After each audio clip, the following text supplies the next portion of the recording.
Corpus linguistics, where we all begin.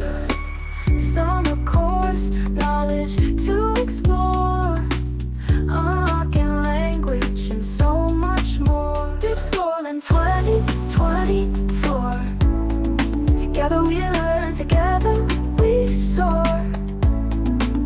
From better to insight, join the rise, where we all begin. A world of words, let's take a stride to explore. It's golden 2024. Together we learn, together we soar. Together we learn, together we soar. From better to insight, Hello. join the rise, where we all begin. A Welcome world of everyone, and words, let's we have take a our stride. speaker here, Dr. Tanjun Liu. So we are still okay. The background music is off now. Okay. It's very interesting. Yeah, I like the background music. yeah. Welcome to our Zoom session, Dr. Tanjun Liu. Okay. Can I Yeah, try out so my slide? sure. Okay, let me try.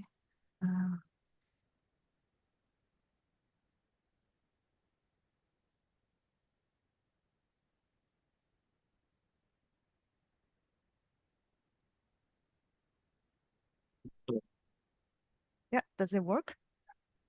Maybe move one or two slides. Yeah. Okay, Yeah, it's good. working well, right? Okay, Yeah. great.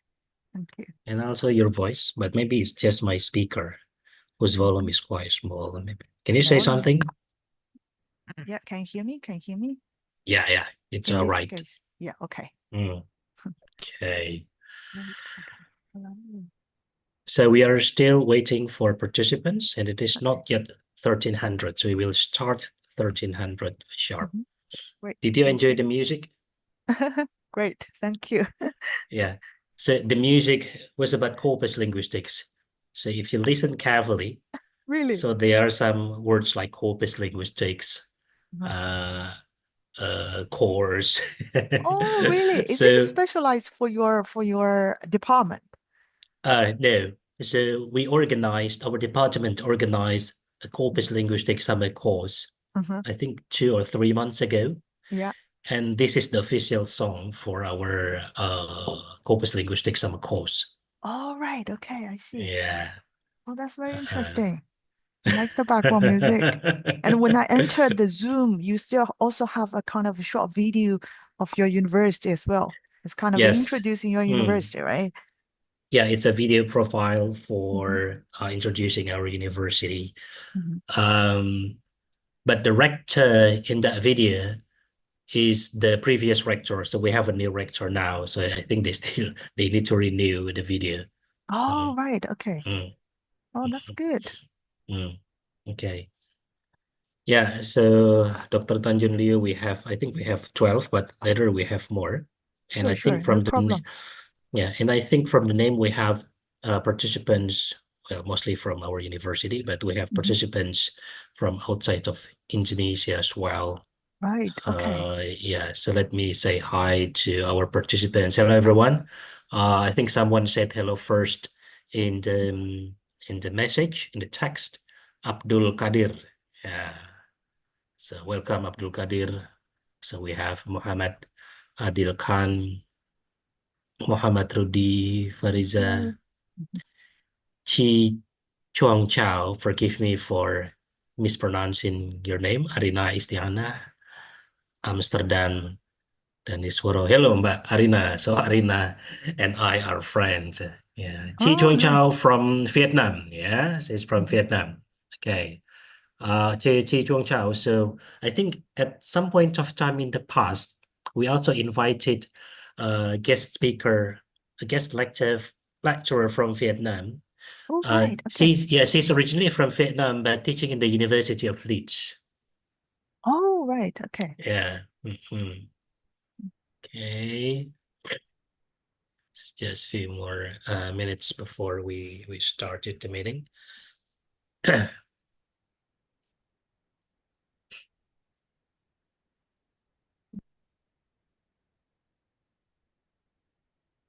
Yeah, in that case, we can be more interactive. So if Yes. everyone, if you feel like you don't really understand some of the terminology, feel free to type anything in the chat box so we could have a communication, which is really good. Okay. Have you had your lunch, Dr. Yes, Tanjun? I had. It's kind of Yeah. takeaway. So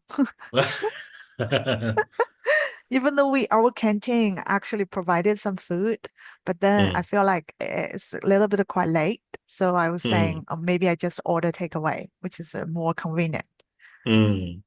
Normally we What don't did really like the canteen's food. We try to buy food from outside of the campus. Why? The taste is not your taste, maybe? No, I think the canteen's food, they're also good, but then there are limited varieties. But then, the Okay, I restaurants, the understand that. takeaway, so sometimes they provide more varieties. So if you get tired of all the canteen's food, you want to try some of the new food. Yeah.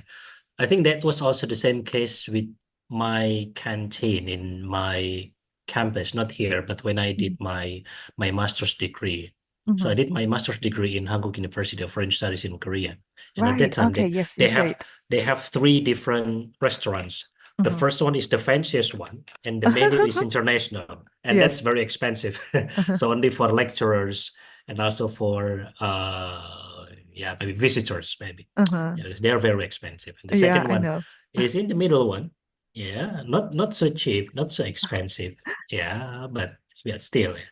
And the third one is the cheapest one. Yes. Yeah, is typically there are many native Korean students eating Hmm. there because it's very, very cheap. But I Yeah. like to buy food there as well because Yes. very, very cheap. But then it should be very good as well. Yeah, they're very good actually. They have a Yeah. variety of the menu. And going outside is taking some time Hmm. because if you go outside, then you need to order some food and then they still need to make it. But if you Mm. eat at a campus canteen or campus restaurant, it's a buffet style and you can just have to choose. Okay. So Yeah, I can it's more imagine. effective. Mhm. Yeah. And do your students also have food on campus in Yeah, we canteens, have, or they yeah. prefer to go to mm. other outside to have food? Yeah, so to go to outside of the university is quite Hmm. far if you walk by foot. If Right. you Okay. use your vehicle like motorcycle or car, Right. maybe Okay. it would take like 10 minutes. Mm-hmm. But we have small canteens Mm-hmm. in each faculty. Oh, right. Okay. Okay. Yeah, So there were a lot of so selections, right? If it's there are a each lot of faculty selections. has one Mm, canteen, so yeah, you could always choose a different food, like yeah, from other that's right. faculties. Yeah. Yeah. Sometimes I like to travel to different faculties, yeah, to Mm. try their foods. Yeah. Sounds Yeah. really good. And we Yeah. actually had one student from Indonesia as well, Mm, the MA student, who is mm, very intelligent, I think. So mm. she was our student representative for the MA programs. Oh, She's really okay. good. Yes. I think Mm, she did the master. The program is called International Relations. So yeah, she did okay. really good, well in our program, I Mm, think. Yeah. mm, We had a lot of yeah. communication. Okay. Good to hear about that. Okay. Yeah. Okay. Do we have more participants? Now we have like 17 Yeah. participants. Yeah. Also, Okay. oh, Amsterdam saying some Mm, students from marketing. Yes. It happens. yeah. The students know where the good food are. So grass is often greener on the other side. So that's possible. Yeah. Yeah. Mhm. Mm. Do also your students have the dormitory on campus or outside of the campus? Yeah, we have in-campus dormitory, Right. Okay. but the quota is very limited. So Oh, right. Okay. if you register Hmm. there and Hmm. you manage to get a room, Mm. usually after 1 year, you'll be asked to move out. Yeah. Okay. I see. I So to see. give Oh. chance to other students. So we don't have a lot of dormitories. Yeah. Hmm. So usually they live outside. Mm, Hmm. yeah. Oh, I see. Mm. Mm. But we have a hotel. So Yeah. if students want to live in hotel and then they can That would be afford, very expensive. it's Yeah, probably okay. they would just rent a independent one. Yeah. So our students sometimes, if they want to have a pet, for example, like a cat or dog, so they can't Mhm. live in the dormitory that the university owned. So they have to rent a room outside. So that's possible for our students. Yeah. I see. Yeah. Mhm. Mhm. Mhm. Yeah, that's also the same case here. So many students prefer to live outside of the campus because they Yeah. have more choices. Yes. Okay, so they can find a cheap one or they Mhm. can find the fanciest one. It's no Mhm. problem. Yeah. Mhm. Well, Yeah. maybe let me adjust my sounds a little bit. Do you think you can hear what I'm saying? Do you think the voice is fine? The volume? Yeah, I'm hearing you all right, I think. Okay, great. Yeah. Okay. Mm.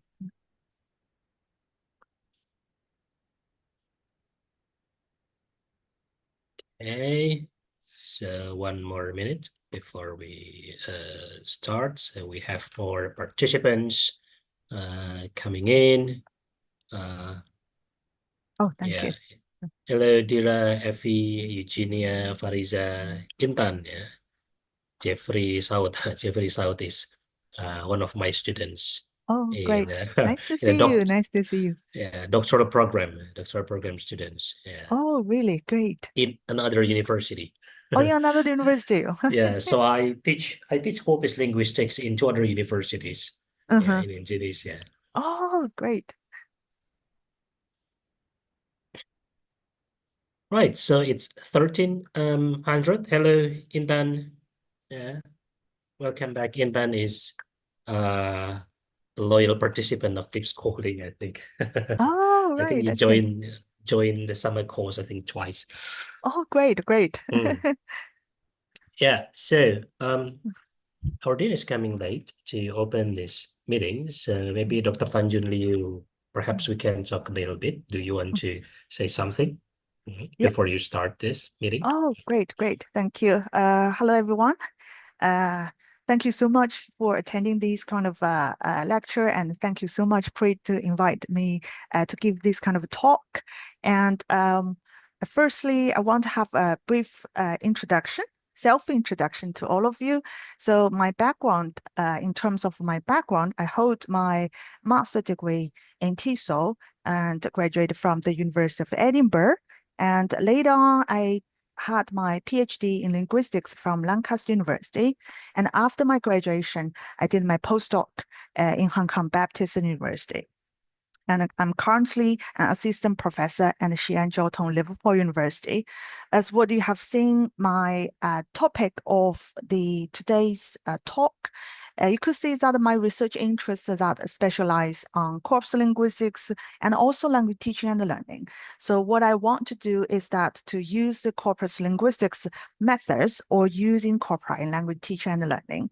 And I am also interested in formulaic sequences and second language acquisition. So I think we can have a lot of things to discuss while I present this talk. So, and also before I start, because I said I'm kind of assistant professor at the Xi'an Jiaotong Liverpool University, I also want to give you some of the background about this university and also welcome those of you who might be interested to join our university as a student or as a kind of a visiting fellow if you wish. So our university is kind of a unique partnership between two universities. If you could see the name of our university, we call Xi'an Jiaotong Liverpool University. You could see that the Liverpool here.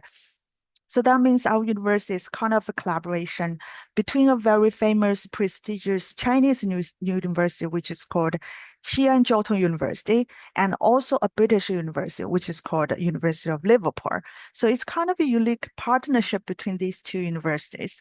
And we have around or more than 25,000 students. And also we have over 100 programs, including both BA programs and MA programs. We also have a lot of staff. We have more than 2,000 staff. So these staff, in terms of the academic staff, we have half of the staff from the local staff. And also we have half of them from the with international backgrounds. That means that in general that including students and staff, we have people from 85 nationalities. So this is just a brief introduction about our university. And also, as I mentioned that our university provides over 100 programs. I know that some of today's participants could be UG students. And also maybe you are teachers, you want to give your students some suggestions. So I would also like to introduce our MA programs. So we have, in our department, we have two programs. One is relatively larger, which is called a TESOL, so Teaching English to Speakers of Other Languages. So this program has been established for several years, and we are famous for this kind of TESOL education within China. And because of this program, you could earn the University of Liverpool degree, and also which is recognized by the Chinese Ministry of Education. So we also welcome the students from Priest University and also other universities if you are interested to apply for our MA TESOL program at our university. So in our university, as I said, we have international staff, we have local staff, and also we have students from around the world. So I believe that this will be a spectacular experience for you. And also, in terms of the location, our university is located in Suzhou, which is not far away from the big city, Shanghai. So it's within like half an hour by train, but also 1 hour by car, if depending on where you are, where you want to go in Shanghai.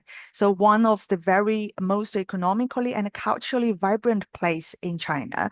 We have very famous tourist attractions like ancient gardens in Suzhou city. So if you want to study with us, you could also have look at all these kind of tourist attractions.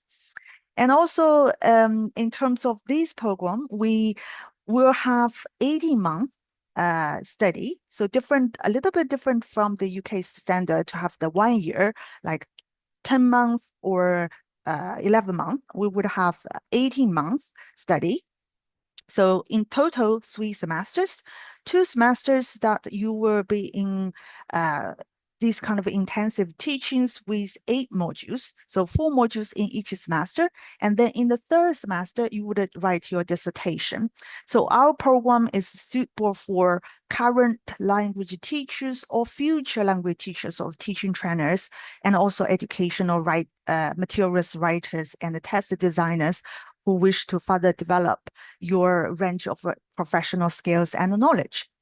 And also, as I also discussed with Pri earlier, that I know that sometimes we are concerned with the financial burdens. So our university offers a variety of scholarships to our talented applicants joining our full-time programs.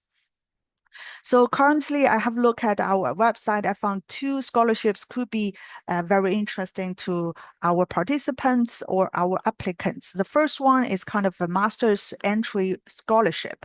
So we offer this kind of entry scholarship of 20, 30, or 50% of the total program tuition fee, or for an full-time master's programs.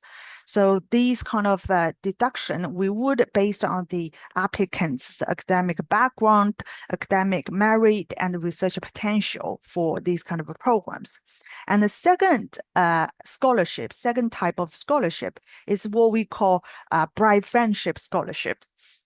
So if you could see that we are actually offering this kind of a scholarship to international students from countries on China's Belt and Road Initiative.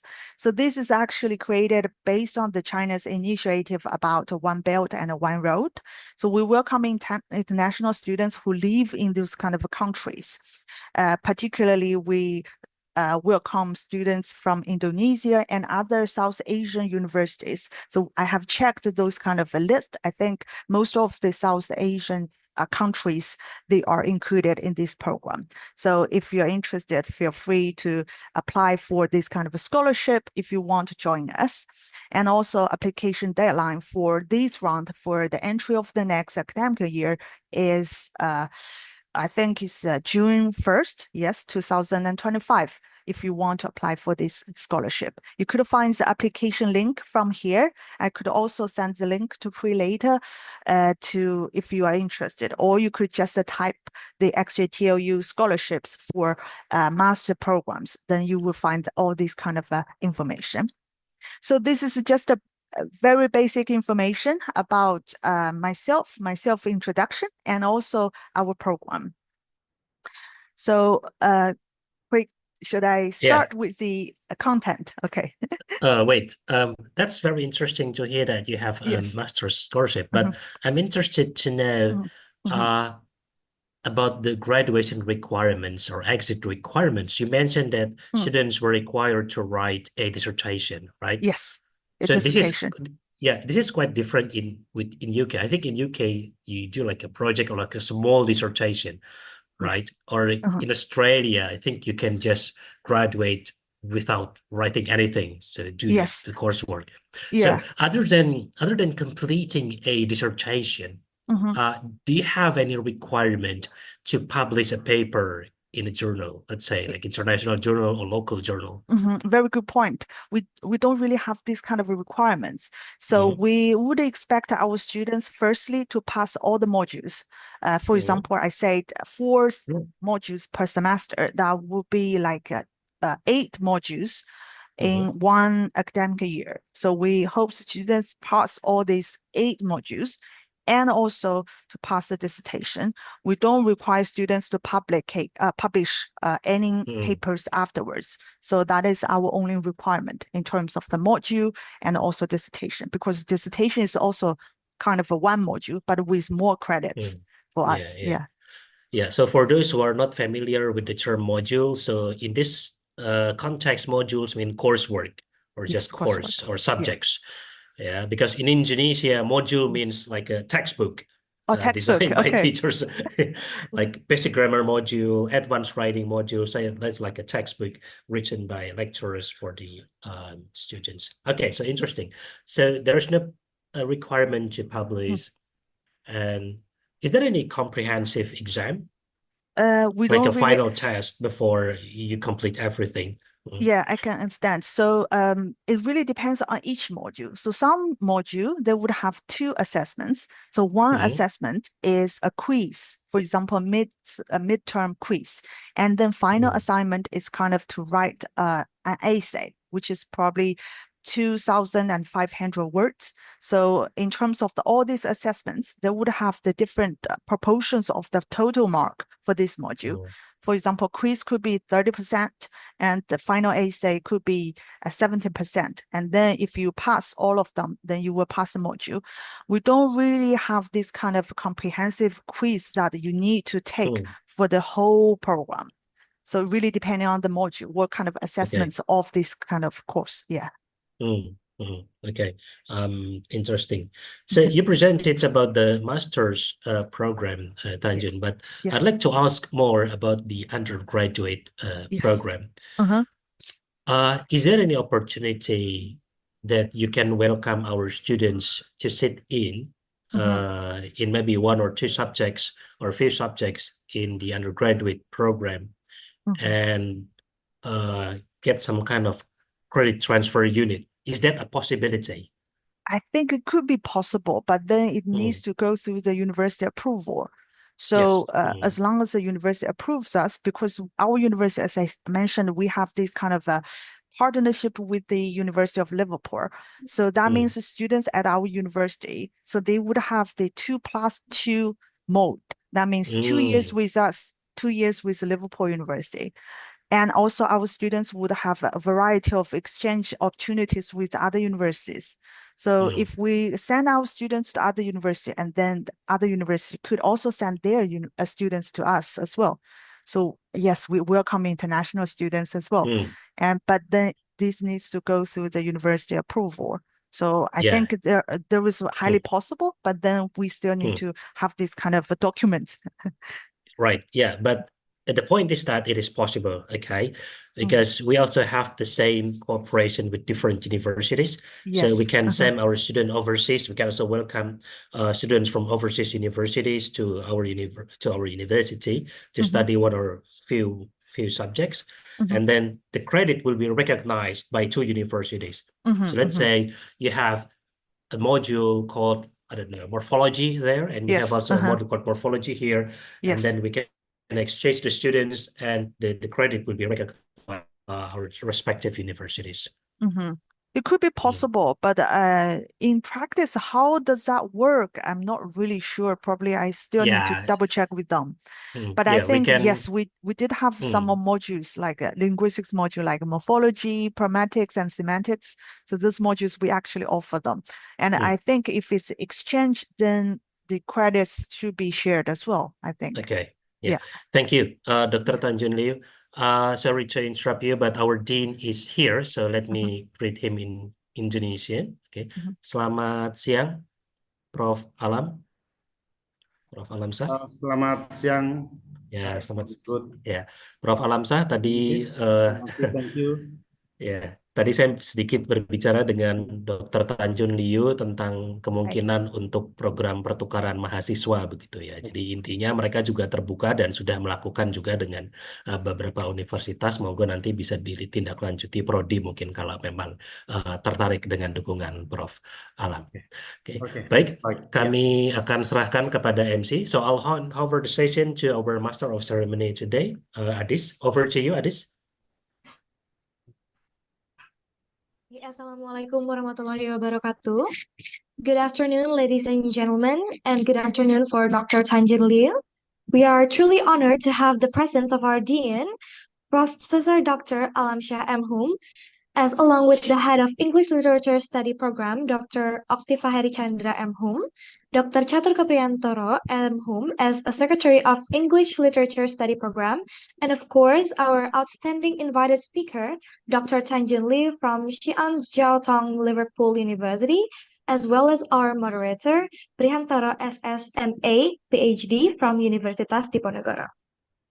Thank you everyone for joining our visiting lecture today with the topic Using Corpora in Language Teaching and Learning, an event hosted by Faculty of Humanities, Universitas Diponegoro. And I am Trisna Adisti Maharani as Master of Ceremony of today's event.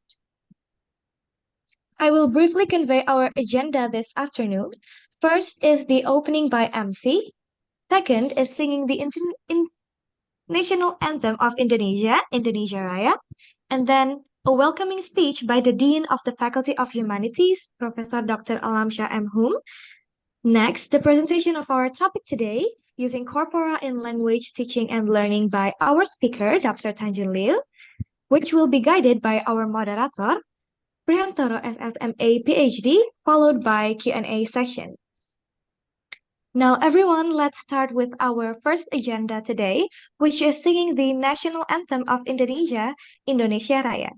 For the operator, the screen is yours.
Okay, thank you very much, everyone.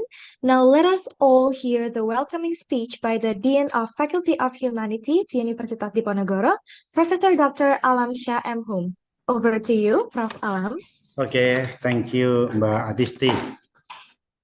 Bismillahirrahmanirrahim. Assalamualaikum warahmatullahi wabarakatuh.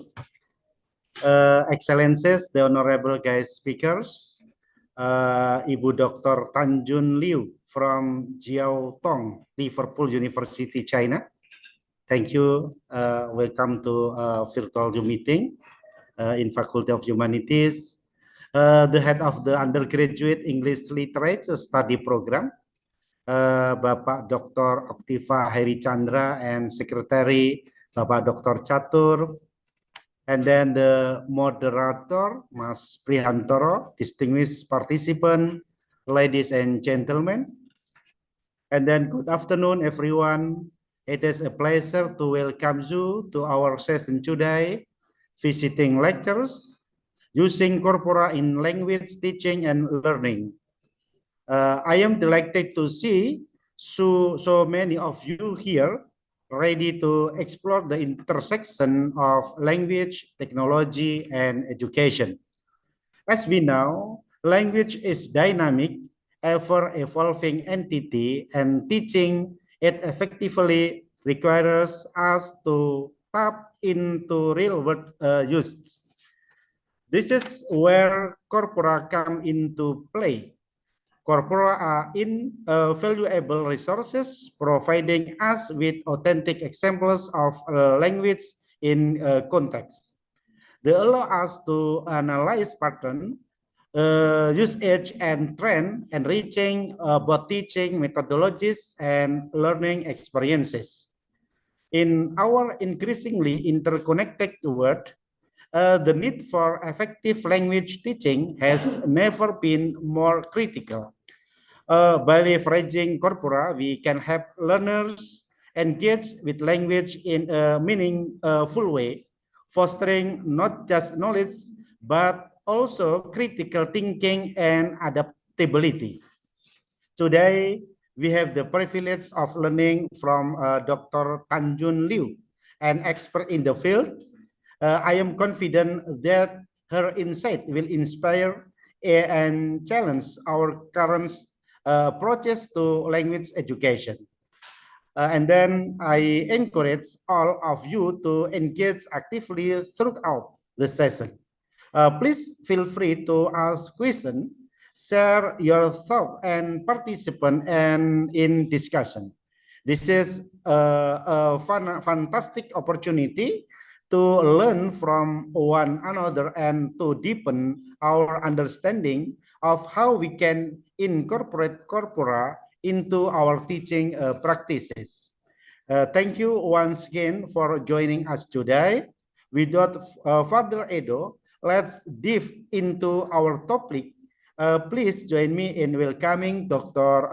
Tanjun Liu. Thank you very much. Wassalamualaikum warahmatullahi wabarakatuh.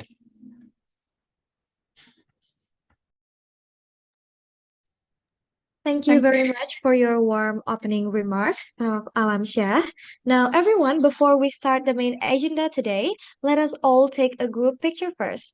Therefore, if you haven't turned on your camera, please do it now. We will probably wait a few seconds for the participants to turn on their camera.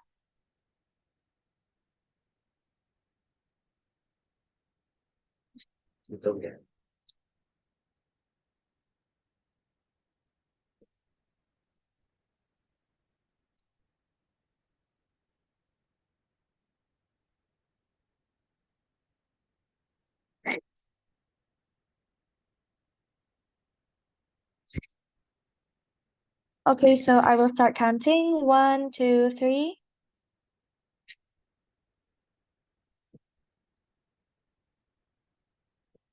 Okay, thank you so much, everyone. Now, we have reached the core of the event that has been anticipated, which is the delivery of our topic. Using Corpora in language teaching and learning by our speaker today, Dr. Tanjun Liu, which will be guided by our moderator, Priyamtara SSMA PhD. Over to you, Mr. Prihanto. Okay, thank you, Dr. Alamsa. Thank you, everyone. So we have been introduced with Dr. Tanjun Liu earlier, so I think we need no more introduction. So the session will last until 1500 Indonesia time. And yeah, Dr. Tanjun Liu will present her materials first, and then there will be some question and answer session later.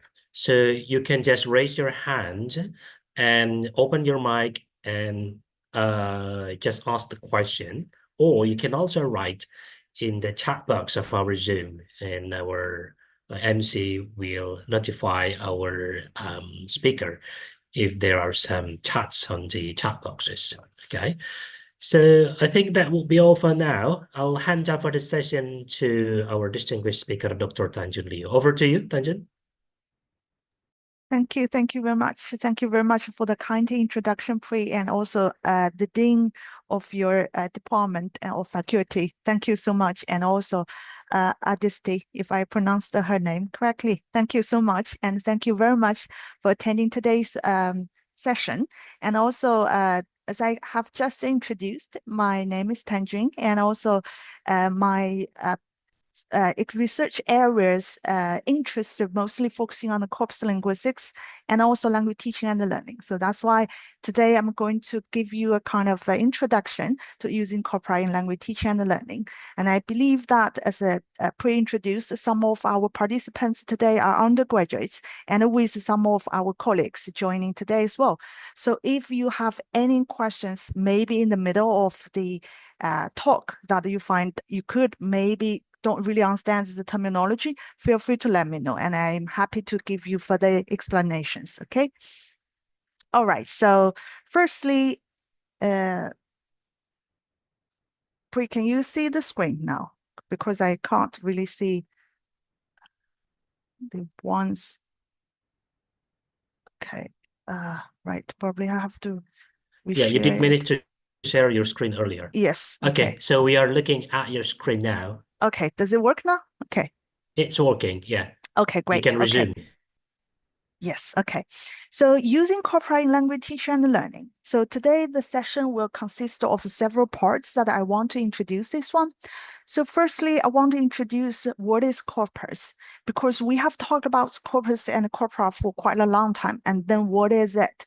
So a lot of teachers and students would wonder what is corpus and how can we use it in our language teaching and learning. And secondly, I want to talk about something about the types of existing corpora, because it is very important that sometimes as language teachers or as students, we want to know what kind of corpora are actually available, or existing corpora for us to use. So I will give you some of the general introduction to that. And also maybe that some of you, after you heard these kind of existing corpora, you may find sometimes you want to design your own corpus, because depending on your research purposes, your teaching purposes, etc. So DIY corpus, I'm going to introduce a little bit about it.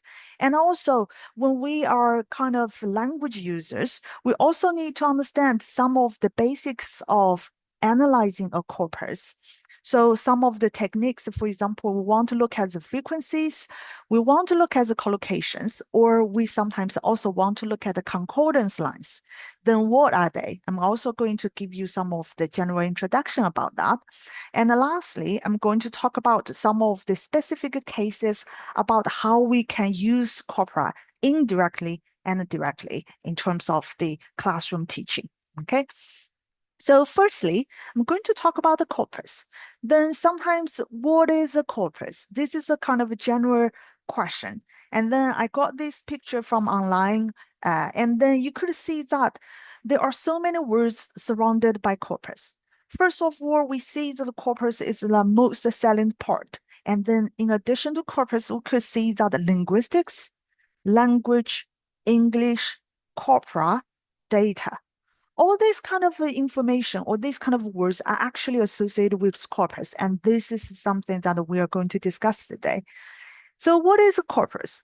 By definition, we call a corpus is a connection of electronic, naturally occurring texts, either written or spoken, which are selected to be representative of a particular language or language variety. This is a basic definition of the corpus. And what does it mean? It just means that first, we may have our spoken texts. We want to talk with someone. We want to communicate with our friends, with our family members. We have this kind of a spoken data. And we also write something. We may write emails, we may write coursework. All these kind of are considered as kind of written texts. What we want to do in corpus is that we have these kind of written texts and spoken recordings. By transcription, we have the spoken texts. We want to incorporate, store them in a kind of electronic devices. In this case, we could use our computers, laptops to store these kind of data. So we want to make sure that this is electronic. And those kind of data should be selected to be or representative of a particular language or language variety. So this is basically how we can consider what is called a corpus. And then you would wonder that, okay, so how many corpora that we could use? So this is a question related to the types of corpora that we could use. In terms of the corpus, we say singular form of corpus is called corpus, and then plural form of corpus is called corpora. So what are the different types of corpora that we can use as language users or as language learners or even as language teachers? Right now, we have a lot of general corpora available. In terms of the general corpora, that could be really large in sizes. For example, if I'm a language student, I want to learn English language, and I want to learn, for example, whether these kind of words or these kind of phrases can be used by British speakers or not. So then we want to go and check this kind of a British national corpus, which is relatively large and a representative of the British language, British English. So this is what we call British national corpus. This is pretty large, around 100 million tokens of spoken and written British English. So we also want to look at the more recent data. For example, in 1994, if I want to search for a word such as TikTok, maybe this kind of a TikTok, this kind of word in 1994, you can't really find a lot of frequencies of this word that in these previous corpus. But nowadays we have a corpus which is built relatively new, which is built in 2014, this kind of a British national corpus. You may find some of the more recent use language, for example, fake news that has been frequently talked about a few years ago by the Donald Trump. And then you could find those kind of usage in the British national corpus. And also if, for example, your students or language teachers want to search for some of the American English, then we would also have the general corpus that is specialized for the American English, which is called Corpus of Contemporary American English, COCA. This corpus is also very useful. For example, I want to compare what has been used in the British English and what has been used in American English. Those kind of general corpora can provide sufficient information for us to look at all this kind of information. And also, we provide those kind of specialized corpora in addition to general corpora, because sometimes as language learners, we want to focus on the academic writing, for example, academic spoken English. Then we want to focus on English for academic purposes, that is EAP. We may want to look at some of the other more academic corpora, for example, MICAS, which is related to the Michigan Corpus of America, of academic spoken English. In terms of this, many EAP teachers will find this kind of corpora very useful because they want to teach their students how to use the particular words, phrases in the academic settings. And we also have the historical or diachronic corpus, which is maybe, for example, Helsinki Corpus of English. This kind of a corpora could be very useful as well, because we want to look at the English language change over time. For example, maybe we found that TikTok, this kind of a word previously used, was just very relevant to the clocks. But nowadays, we're actually using it related to the apps, the social media. So this is a kind of a historical change of the word that has been used over time. And also we have a parallel corpus. For example, this is actually related to the translation.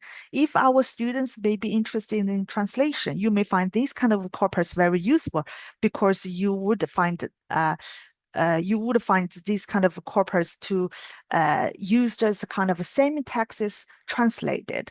For example, between English language and the Spanish language, or maybe between the Chinese language and Indonesian language. We can all find those kind of parallel corpus to give us sufficient information. We also have this kind of a multimodal corpora. In terms of the multimodal corpus, we could have, for example, Nottingham multimodal corpus. For this kind of a corpus, we try to record people's facial expression, body language, how they interact with each other. For example, in the classroom, we can see the interactions between teachers and the students. But then we want to see that, for example, when teachers say, look at this, and whether the teachers actually direct or attract the students' attention to the specific points that they have showing on their board, or etc.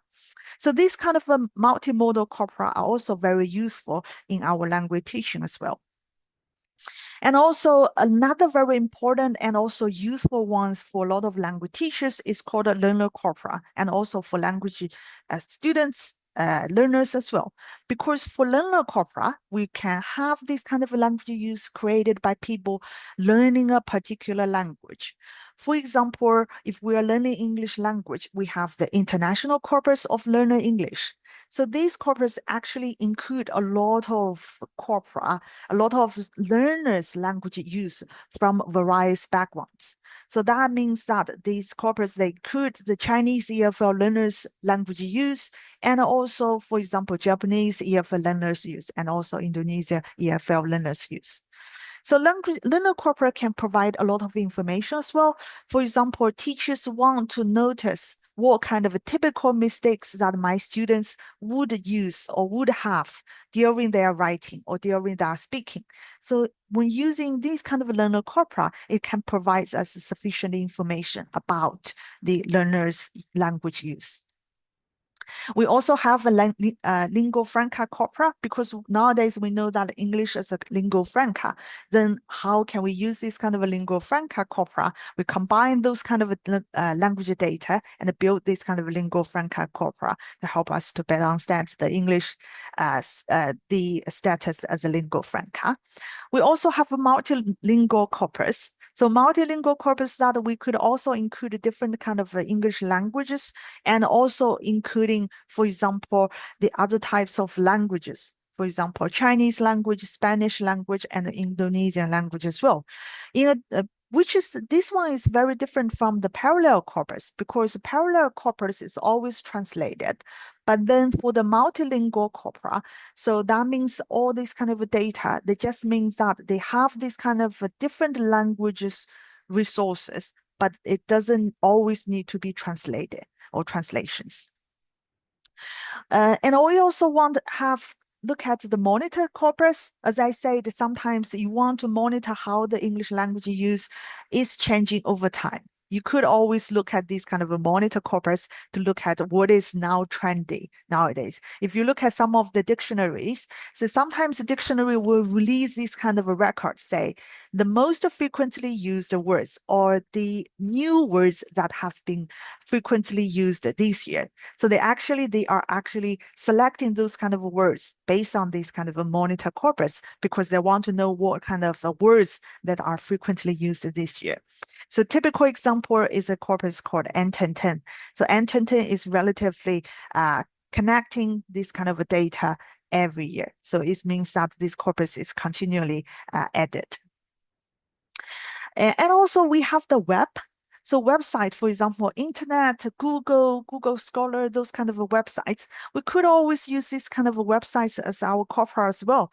For example, sometimes if we are writing, we want to write an email, but we are not sure whether these kind of phrases can be used as kind of a good way or idiomatic way in our email setting. So sometimes we just Google it to see whether it is suitable to use these kind of phrases in our email writing. So this is a typical way to use the websites as kind of a corpus. So there are so many types of corpora, and then you may find that, okay, so this is good, but I still want to have some like a specialized corpora based on my needs. Then you want to have this kind of a DIY corpus. So by using this kind of DIY corpus, you can always build your own corpus. For example, you could collect the data, you could collect all these kind of written, spoken, or multimodal data. And also you could decide how many texts can be included. And also one key important point is that this has to be machine readable form, because sometimes if you have collected the spoken data, transcription is always needed.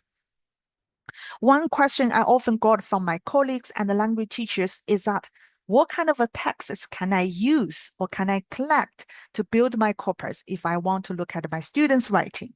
For example, maybe if you become a language teacher in the future, and then you want to see that what kind of problems my students would encounter during their English language learning. So sometimes the language teachers would want to focus on their students. If they have a group of 30 students in class, that means their participants of this corpus is 30 students.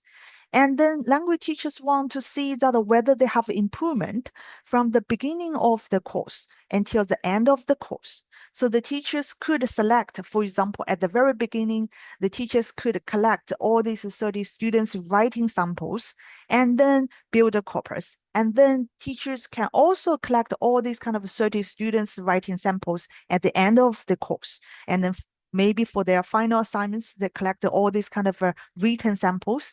Then they built these two different corpora, one at the beginning of the course and one at the end. So in that case, that the teachers can always compare the usage of our students' writing. In that case, teachers may find that, okay, my students actually improved during the course, but I still find some of the issues or mistakes in students' language use. For example, they didn't use the past tense correctly. So sometimes the teachers would reflect as well. Maybe next time, if I'm going to teach the past tense, I want to focus more about these kind of aspects. They may have these kind of mistakes. So in order to help our students improve their understanding of the past tense, I could provide more examples, or etc., etc. This could be one thing that we could use our DIY corpus to solve these kind of issues or provide further support to our students. After we can collect our corpora, we also want to mark it up. That means we add information to a corpus file. So one particular thing that is related to markup is actually annotation. I know this is a little bit a technical term, but then I could explain it in a more clear way. So that means that we give the individual words in our corpus a post text. That means part of speech text.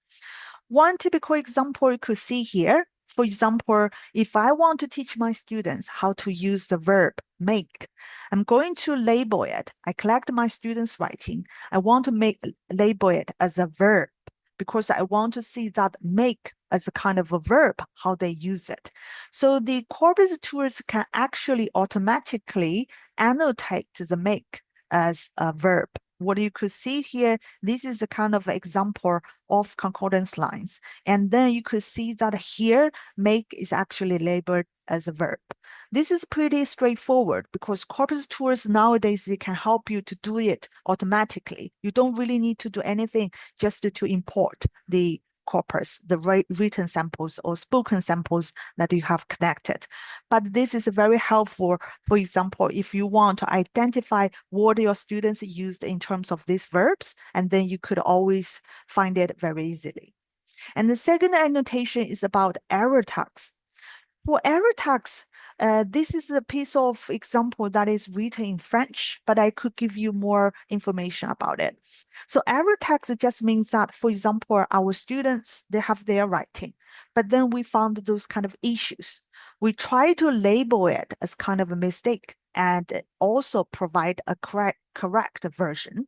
So for example, if you look at the word here, okay, so in this case, this is a French word, which is actually adjective, but then students of learning French, they made a mistake in terms of the spelling. So in that case, you could see that this is one case that we actually label it as kind of a mistake and provide a correct version behind it. So in terms of this, language teachers can always use it because, for example, if I actually annotate so many mistakes in my learner corpus, I found that all of my students had problems with, for example, past tense. They didn't really add ed to the verbs. For example, my students say, I baked a cake yesterday, but then they didn't say I baked a cake yesterday. So they mistype, or sometimes they forgot to add the ed after the verb. In that case, you could easily find those kind of mistakes in the corpus by using this kind of error tags. But we know that in terms of the error tags, this is a little bit time consuming because we need to do a lot of manual work when tag those kind of learner corpora. But still, if you want to use the post tag, you could find a lot of examples. So this is related to how we can build our own corpora.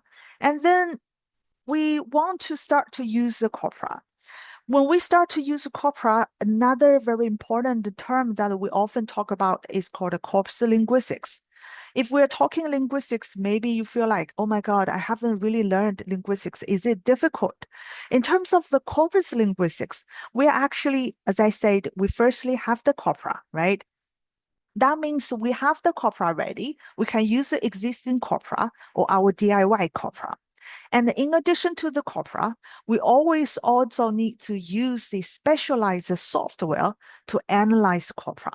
So these kind of a specialized software, there are many. I could show you some of the examples later. For example, some web-based one or some desktop version, these kind of apps. By using this kind of specialized software, we can always analyze the corpora to reveal patterns which systematically occur in them. Okay, so this is very easy. I could show you some of the example later. One typical debate in corpus linguistics is that whether we think it's more like a methodology or theory. I wouldn't really spend too much time in terms of this kind of discussion, but I just show you some of the quotes from the scholars who had these kind of arguments and debates in terms of the corpus linguistics.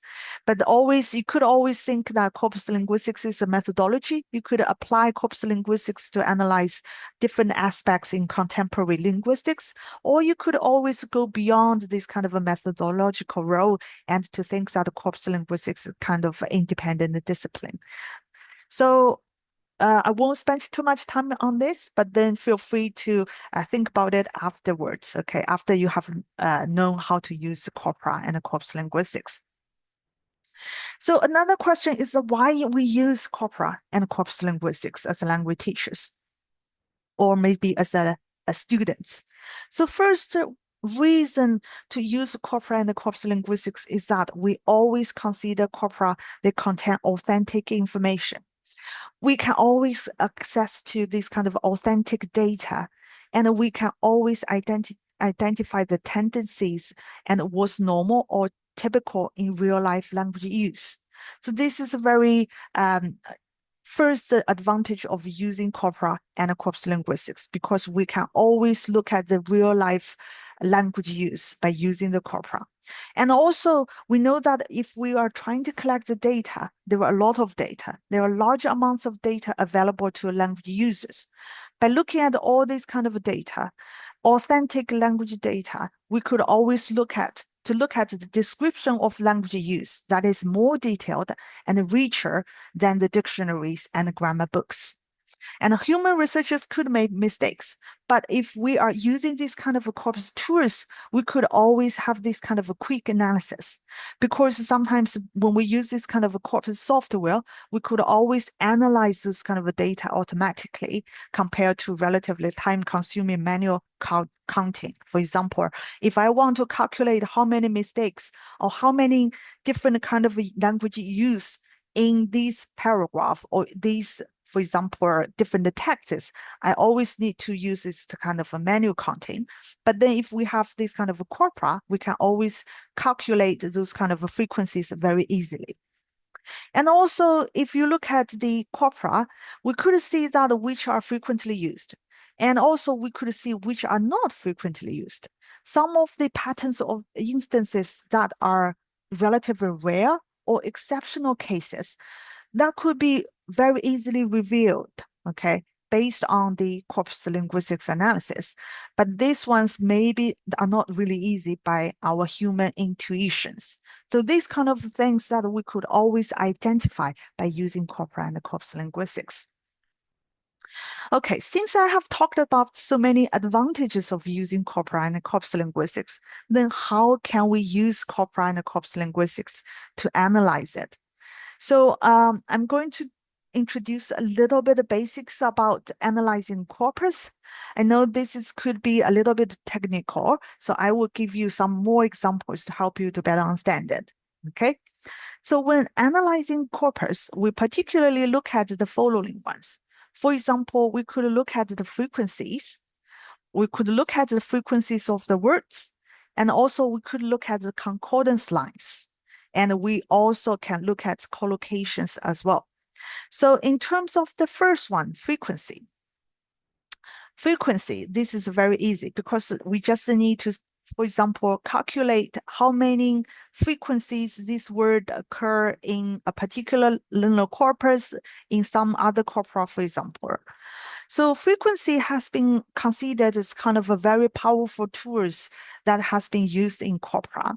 So Leach has actually said that if asked what is one benefit that corpora can provide and that cannot be provided by other means, I would reply information about frequency. So questions that we sometimes may ask when conducting corpus analysis is that how frequent is a word or expression? For example, I sometimes would ask saying, how frequent is the word learning in the corpus, for example? Or we could say that how frequent is the word, for example, responsibility in the piece of the writing or in my students' writing, because I want to ask my students to write a kind of essays based on the responsibility, the politics, for example. So they were try to write a lot of essays. So I want to calculate how many frequencies they have used this kind of a word or expression. And also if we have all these kind of rounders of the search word or expression, I also want to look at, for example, which rounder the search word or expression appears frequently. For example, I could have the spoken data. I also have the written data. For example, in academic writing, I wouldn't really recommend students to use this type of phrases, okay? Instead, I would recommend them to use other kind of words, which is sounds more academically rather than colloquially. So that means we want to look at which genre the such word or expression appears frequently by looking at the frequencies. And also we want to look at which words co-occur with the search word or expression frequently. For example, we want to look at some of the words. So I could say that I take responsibility instead of say make responsibility, right? Sometimes you would think that take and make are synonyms, but in reality, if we are we want to use them together with non-responsibility, we sometimes need to consider what kind of words that co-occur with the word responsibility. Okay, I can show you some of the example to you. If you could look at the frequency lists that I generated based on the previous research, for example, Leach's research and Hunston's research, in terms of this frequency word list, what can you see? If I'm telling you that these three different words, okay, frequency list, the 1, 2, 3, they're belonging to different genre. For example, politics, and one is actually from the general written English, and the other one is the general spoken English. So 1, 2, 3. So which one do you think will be related to the general spoken English, you think? So 1, 2, 3. You could type in the chat box if you think. So 1, 2, or 3, you think. If I'm telling you that 1 is actually from the general spoken English, and 1 is from the written English, and another one is from politics, then which one do you think is mostly related to the general spoken English, you think? You could type in the chat box if you think 1, 2, 3. Which one is more related to the spoken English, you think? Maybe 1, or maybe 2, or maybe 3. In terms of what do you think? You could type the number in the chat box if you want.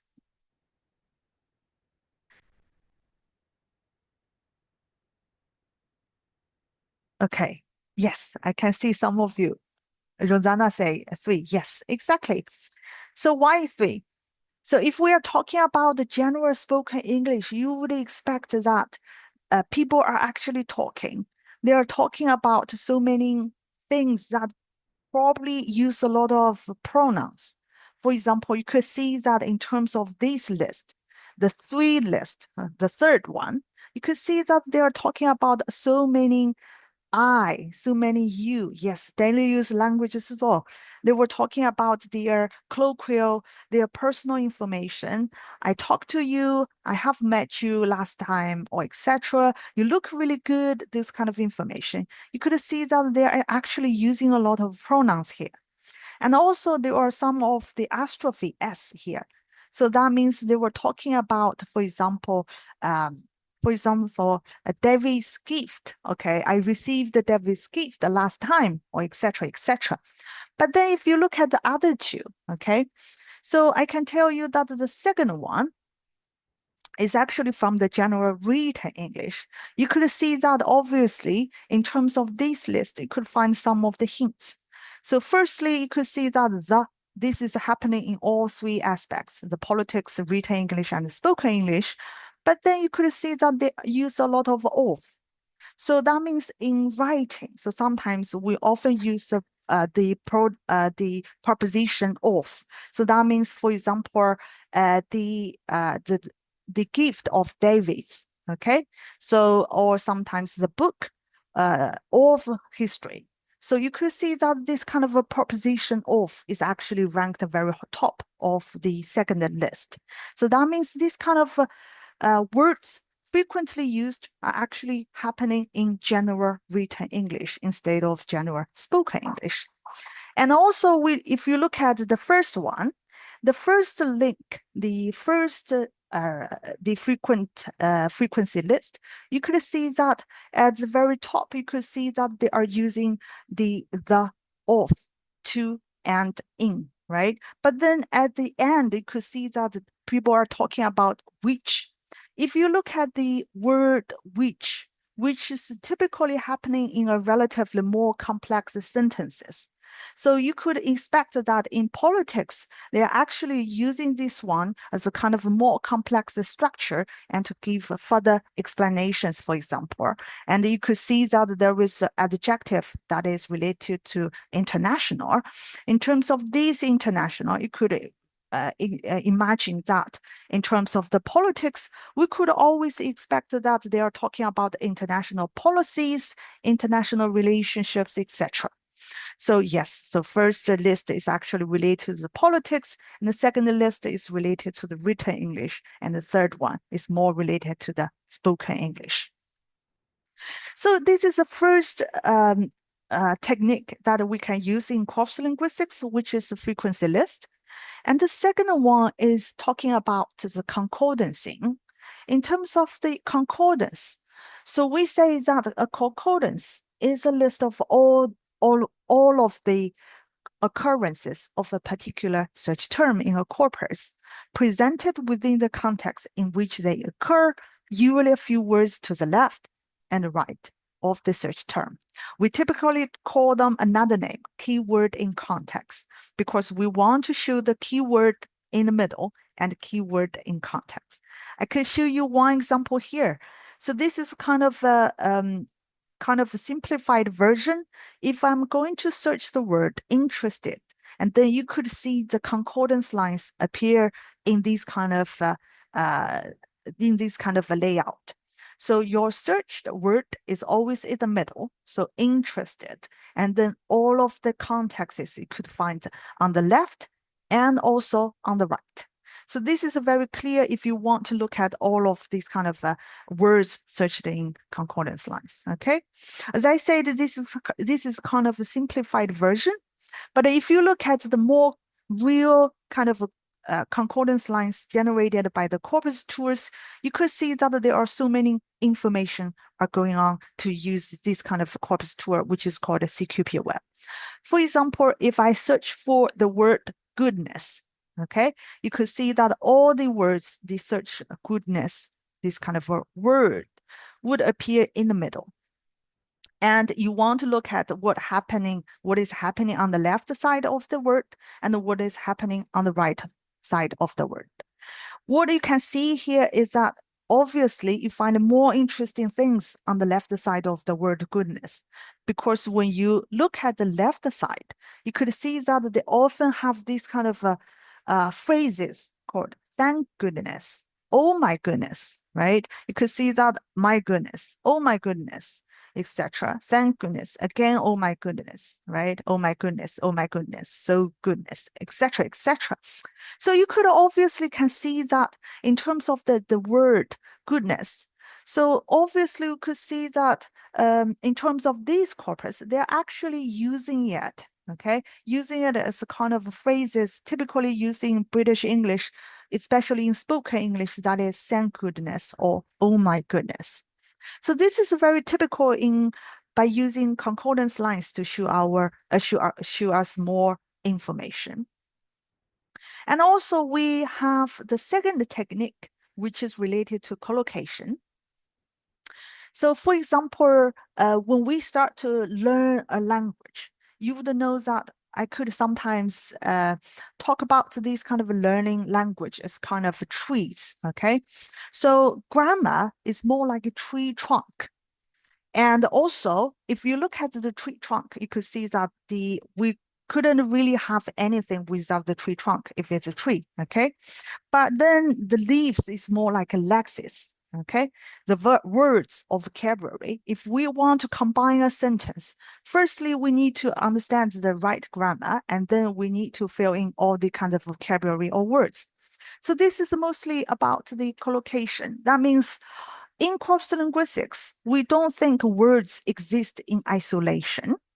We say that they encounter into various constructions and combinations. So that means when we talk about the collocations, we are talking about it as kind of a lexical grammatical patterns. In terms of these collocations, we say that this is at the heart of communicative competence. So collocations are very difficult for language learners, even for more advanced language learners. So sometimes we say collocations are very important because when we have a good command of collocations in a particular language, these can actually enhance our fluent production. And also in terms of the reading, if we know that how to use collocations appropriately, and then these can actually help us process our reading. So in that sense that we say that a good command of collocations can help us in both our writing and also in our reading as well. For example, we have a lot of combinations of two words, okay? So typically if we are thinking about collocations, you would think it's kind of combinations of two words. We could have these kind of verb-noun combinations, adjective-noun combinations. In terms of the verb-noun collocations, we could say that make tea, make friends, right? And if you are talking about adjective-noun collocations, you could think that beautiful flowers, okay, nice gift, etc. Those are all considered as kind of collocations. And also more, if you want to consider the grammar as well, you could also think about the phrasal verbs if you are talking about the collocations in a more broad sense. Okay, for example, could say taking, settle down, or etc. According to a very famous scholar, Firth, actually talking about collocation, they were saying that you should know a word by the complement it keeps. Okay, so that means collocations are frequently recurring 2 to 3 word syntactic units. Okay, we could say that, for example, we have the 2 words synonyms, for example, strong and powerful. These are the 2 very similar synonyms adjectives. But you could see that we say strong tea, but we cannot say powerful tea. Or sometimes you could say we can say powerful car, but we cannot say strong car, even though we know powerful and strong are 2 synonyms. So that means that how can we differentiate these kind of differences of the synonyms? In my context, about my language learning experience, a lot of our teachers, when we are in the, for example, primary school education and also middle school education, the teachers, when you ask the students, say why we can say strong tea but not powerful tea, the teachers sometimes just give our answer, say that is just how we use it. So, but then you can't really ask for any additional reasons. That means that the teachers are also giving you these kind of explanations based on the human intuitions. But if we have corpora, that means we could see all these kind of patterns observed in corpus data. We can have this kind of evidence to show our students. Okay, so I can give you one example here. If we know that there are 2 synonyms, result and consequence, so how can we differentiate them? So you could try this kind of a British national corpus by using scale changing to see what we can find. Okay, so you could look at the scale changing and also search for these 2 words in the British national corpus as you wish. I could show you some of the concordance lines that I have got for the 2 words, result and consequence. So in terms of the first one, result, you could see that there are so many examples here, okay? As I mentioned that in terms of the concordances, you have to search the word in the middle, and then you want to look at what happens before the word and what happens after the words, okay? What you could see here, after you have seen all these kind of examples, you could see that when you use the word result, people are always talking about as a result, okay, as a result, as a result. And also this is a result of, or okay, it is a result of, or etc. So what you can see here, if you're asking people how to use the word results, they could say that we always use it as kind of a combination, say as a result, okay, the result of, or etc, etc. But if we look at the word consequence, okay, you could see that these are the concordance lines of consequences, okay? You could see that what we can find here before the word consequences, we use a series of adjectives modifying the word nouns consequences. For example, you could see that we can say inevitable consequences, serious consequences, detrimental consequences, disastrous consequences, and inevitable consequences.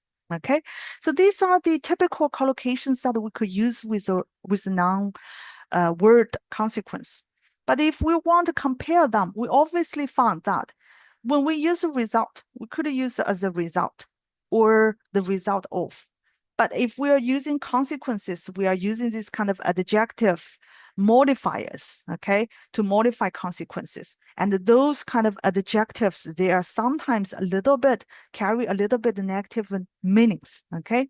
And if you look at the words after the search word consequence, you could find this is always followed by some of the negative consequences results, okay? You could see that consequences of a meltdown inside a nuclear power station, consequence of overall financial stringency, consequences that is loss of title, etc.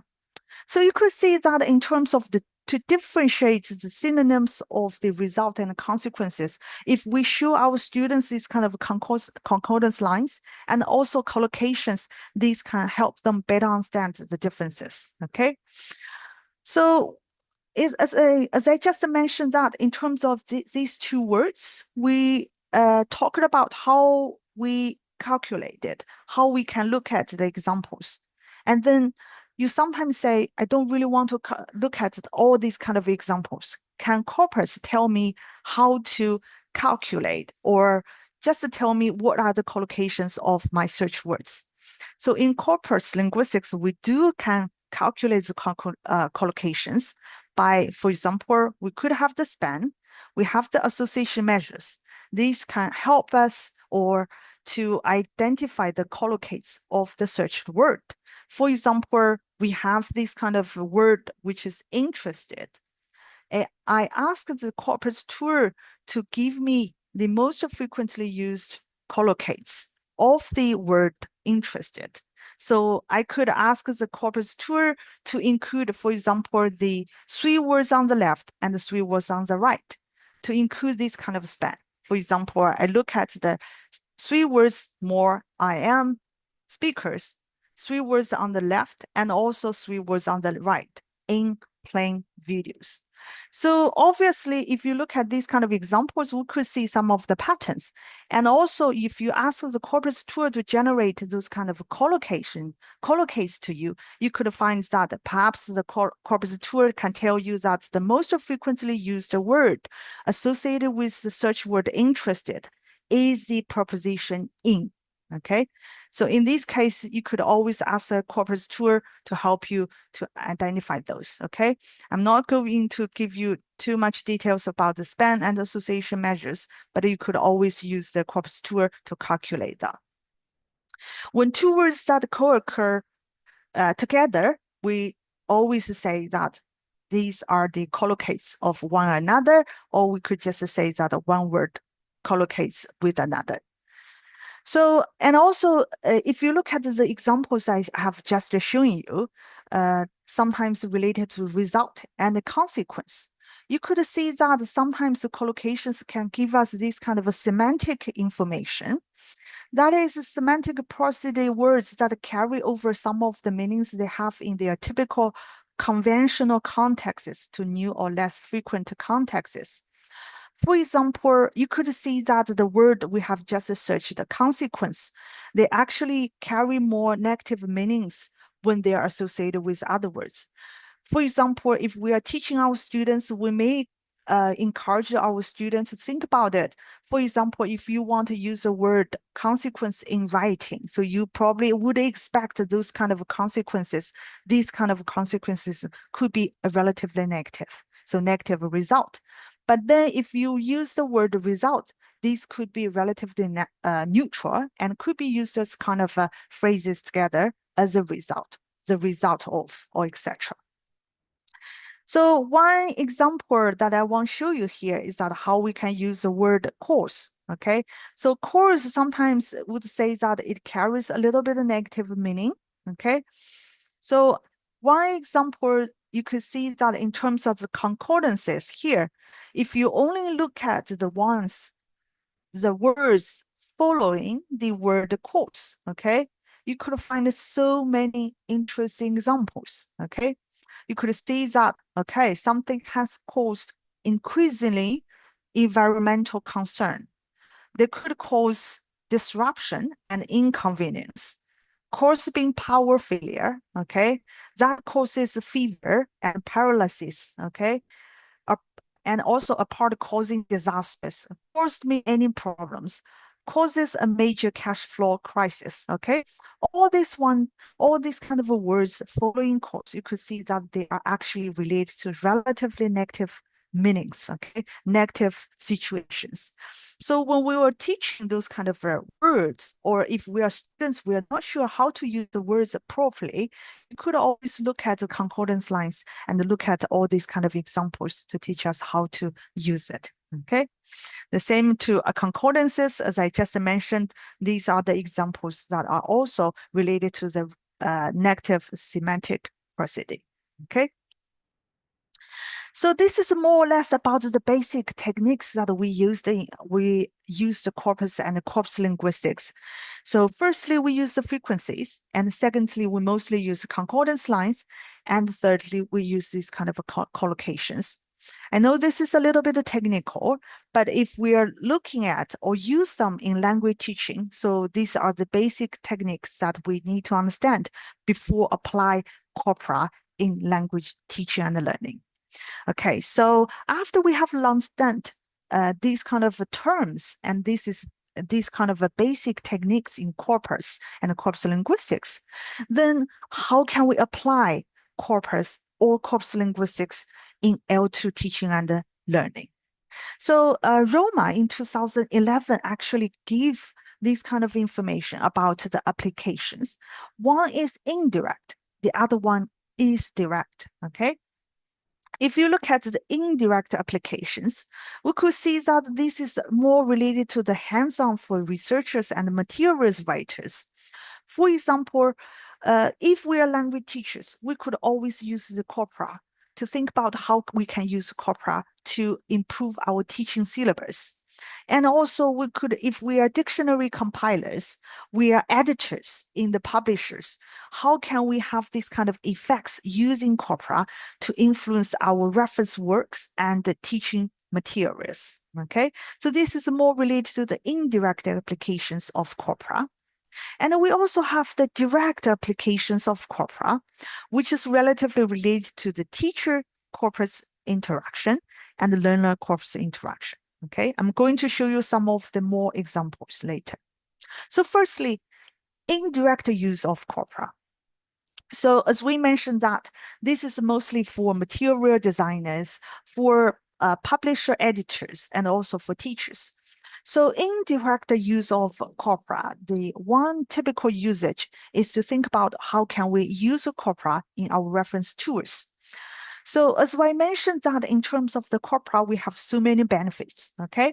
We have a variety of benefits based on corpora. So firstly, we say that the corpora can provide this kind of authentic language use in our daily life, okay? We could provide those kind of authentic examples.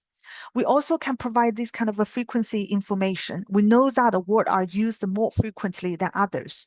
For example, we want to encourage our students to think about these kind of a verb noun collocations. When they are using it, we say that these kind of a verb noun collocations occur more frequently than others in terms of these particular contexts. And also we could use these kind of collocations, okay, to tell them maybe if you are using take, okay, we mostly say take responsibilities rather than make responsibility based on these kind of evidence. And also based on the corpora, we could provide more accurate lexical information. So one typical usage of corpora in language teaching is to think about how we can base the corpora to think about the corpus-based grammar books. Okay, so previously we have the Longman grammar of spoken and written English. It actually contains a lot of vivid corpus examples, register variations, and modality variations. Okay, this is how it looks like in terms of these kind of grammar books. Okay, and also we can incorporate the corpora in learner dictionaries. Okay, if you look at the previous dictionaries, there are few actually incorporating the corpora, because if you look at the history of corpora really came into being for just a few decades, but then dictionaries have been compiled for quite a long time. So the very first corpus-based dictionary is called a Cobuild. Okay, so but then if we look at the learner corpus, we want to understand why students made these kind of mistakes. We also want to know that what kind of things that students would make mistakes, and we want to emphasize our teaching in this aspect. So you could look at some of the first learner corpus informed dictionary, which is called the Longman Dictionary of Common Errors, which is published in 1996. Those kind of dictionary can provide you a lot of examples about the common errors that our students or learners could make. And also as English language learners, we may sometimes make these kind of mistakes. So these kind of dictionaries can actually provide those kind of examples. And also, if for Learner's Dictionary, we also have the more recent one, which is called a Cambridge Advanced Learner's Dictionary. This is actually based on the Cambridge Learner Corpus. This is partly error tagged these kind of Cambridge Learner Corpus. So based on this corpus, they compiled this kind of a Cambridge Advanced Learner's Dictionary for the language teachers to use. After that, okay, if you look at all these kind of dictionaries, is actually published in 1990s and also 2000.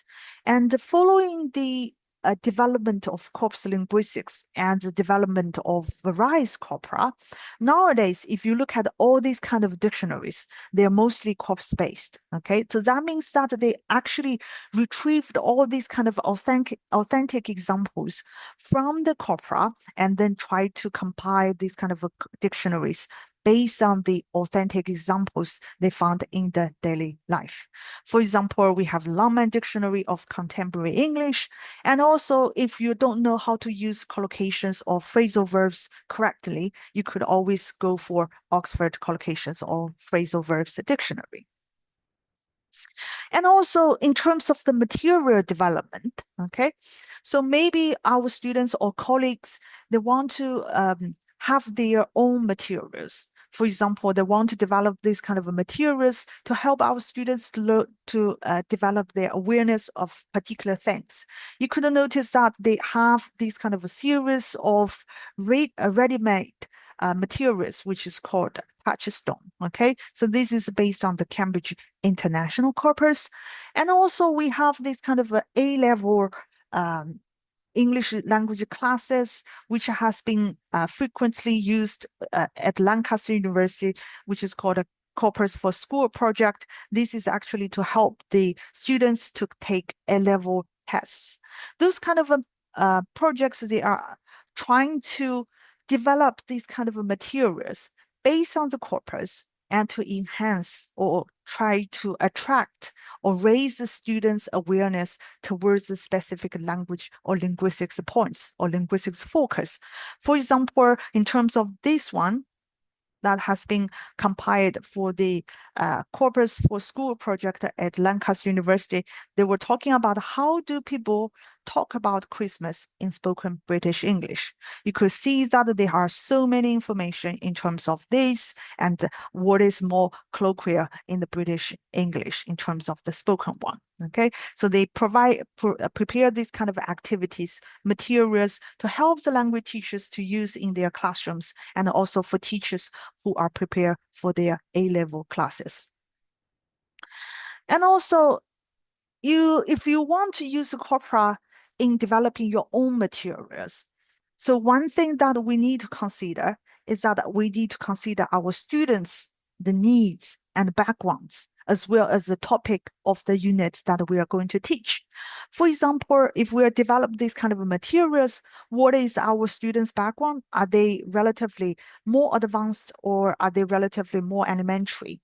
So we need to consider our students' background and also consider students' needs as well. Whether they want to learn, for example, more grammar or more language use or more related to the genre, okay? And also what is the linguistics focus of the unit? If I'm going to teach, for example, the high school students, the linguistics focus of this unit perhaps is a future tense. So in terms of this kind of future tense, what kind of activities I can design to in terms of these kind of materials for my students. So in order to have these kind of materials, we need to consider, okay, so we have so many materials that are ready, prepared by other materials designers. Why we still need new materials? So that means, for example, some of the teaching materials, some of the linguistics features that are not covered in materials that are already available.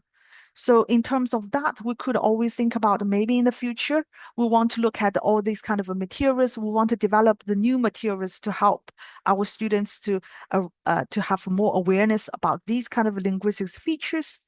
Or perhaps the previous materials, those kind of linguistic features are not covered adequately. Okay. For example, such as some of the students in my context, for example, students may have difficulties in using phrasal verbs, but in the textbooks, those kind of phrasal verbs, they were just giving very a few examples. Then I also need to develop this kind of additional materials to my students to provide them more examples in terms of how to use these kind of phrasal verbs more fluently, okay?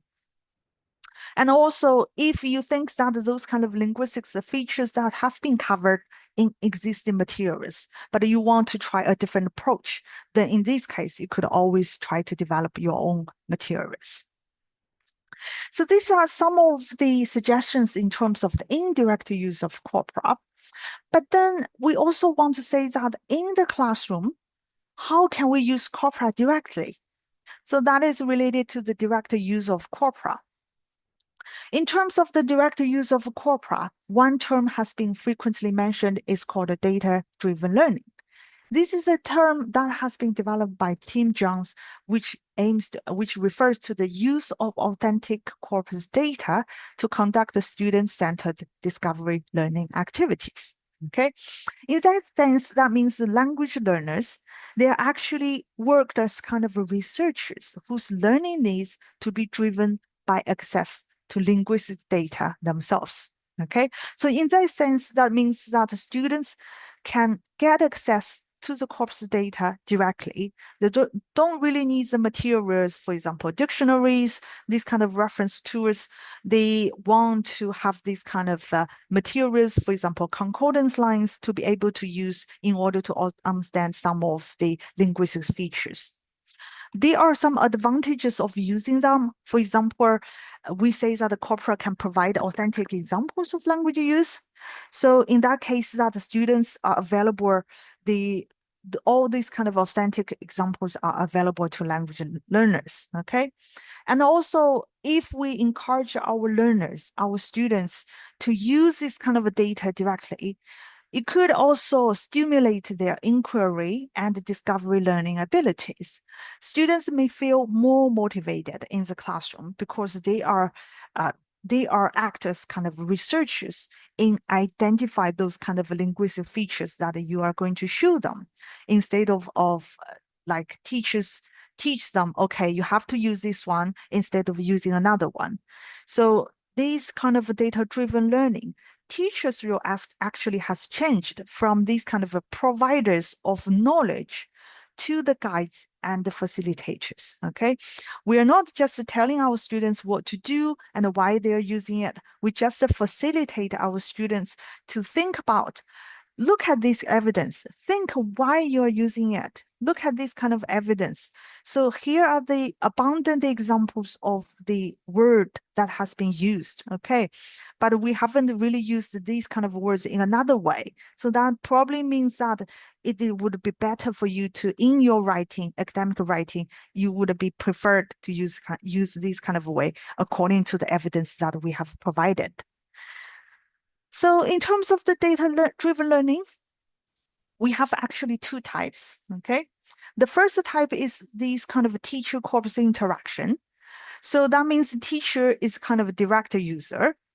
Teacher provided these kind of materials, okay? Handouts, more specifically. Maybe sometimes teachers provide these kind of concordance lines in class. For example, if I'm going to teach this kind of grammar, future tense or past tense, I actually got all these kind of concordance lines that including the use of past tense or future tense. I distribute these kind of handouts to my students and led my students to learn how to use the future tense and past tense. So this is a teacher-corpus interaction.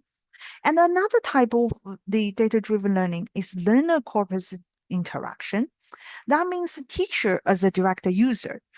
So for example, what we need to encourage the students to do is that the students need to have, for example, a computer with them or laptop or a tablet with them So they could look at the concordance lines by themselves. They want to look at what kind of mistakes they have had in their writing.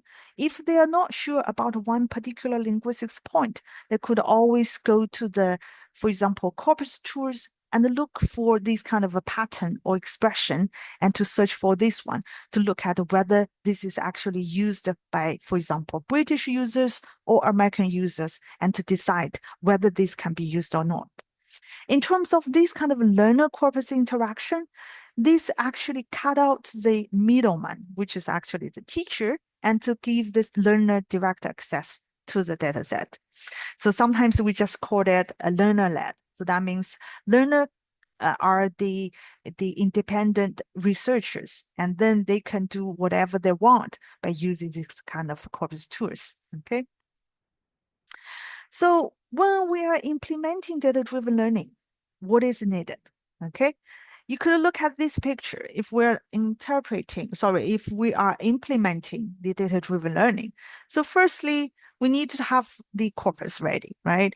We could have the existing corpora or some of the DIY corpora.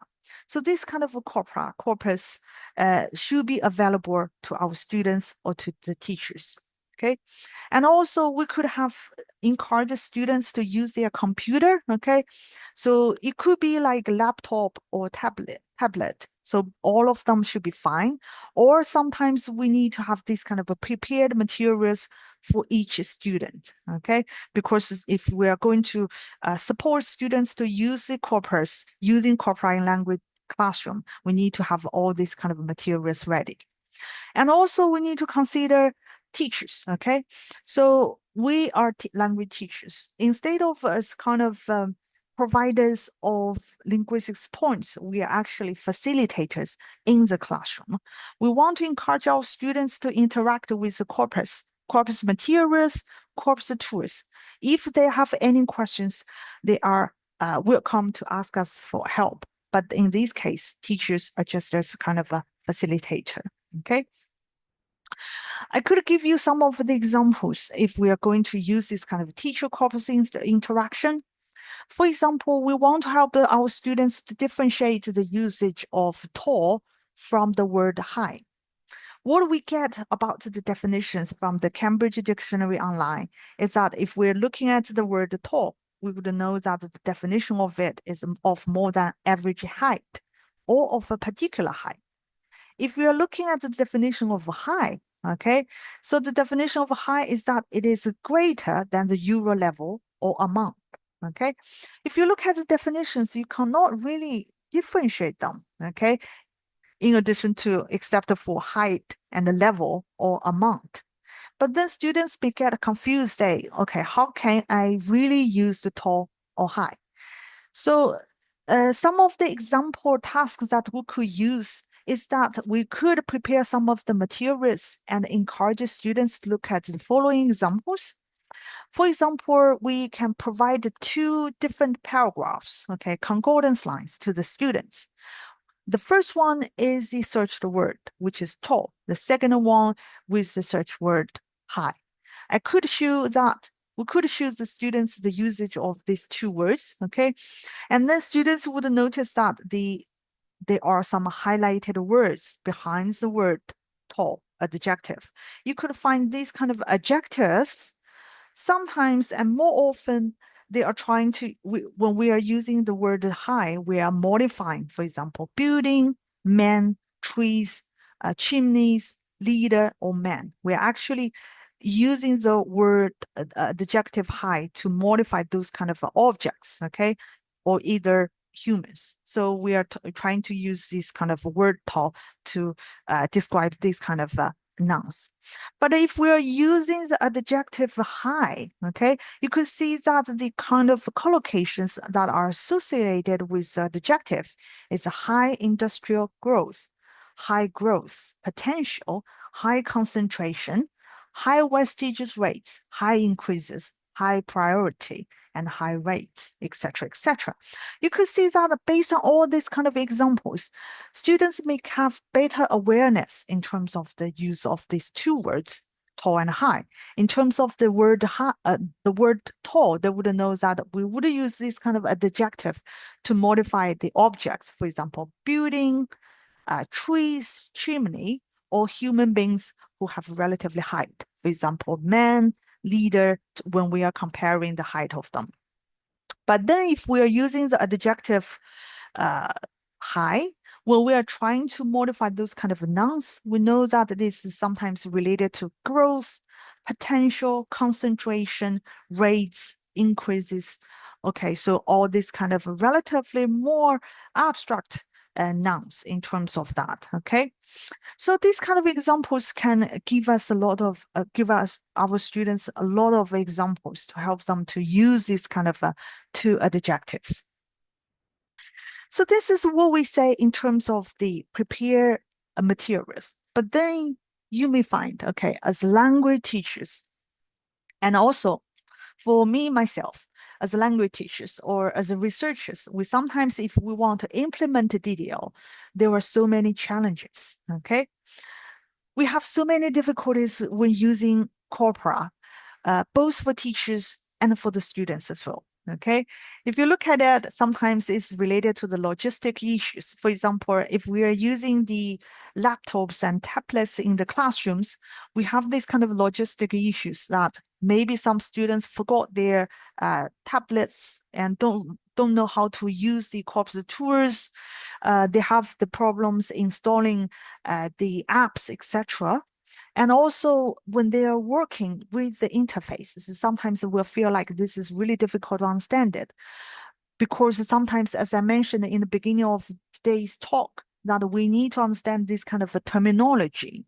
Those kind of a terminology would be a little bit difficult for the students if they are relatively new to the corpus linguistics, okay? And also, if you look at the concordance lines, all these kind of sentences are actually cut off, okay? It's not a full, complete sentences.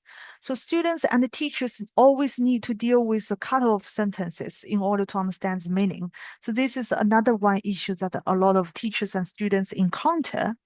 And also, if they don't really understand the cut-off sentences, they also will have the difficulties in understanding the context of concordances, okay? If they are used to the complete sentences, they can't really understand the contexts if it's a cut-off. So this means that we need a lot of training to our teachers and also to our students. And also, maybe students or teachers, they may have the problems in understanding the search results. When we look at the results, that means that sometimes it really needs a relatively higher proficiency levels because some of the examples could be containing some more advanced vocabulary. If our students are, for example, high school students, so sometimes they would find it difficult to understand each word. So in that case, if they don't really understand each word, they would look up the dictionary and then it will be really time consuming and then they don't really understand the search results, okay? So these are all the difficulties that we have encountered when using DDL in the classroom. But then how can we use Corpora in classroom more effectively? So here are some of the suggestions if we can have more effective DDL in the classroom. So all these kind of challenges can be solved at different levels.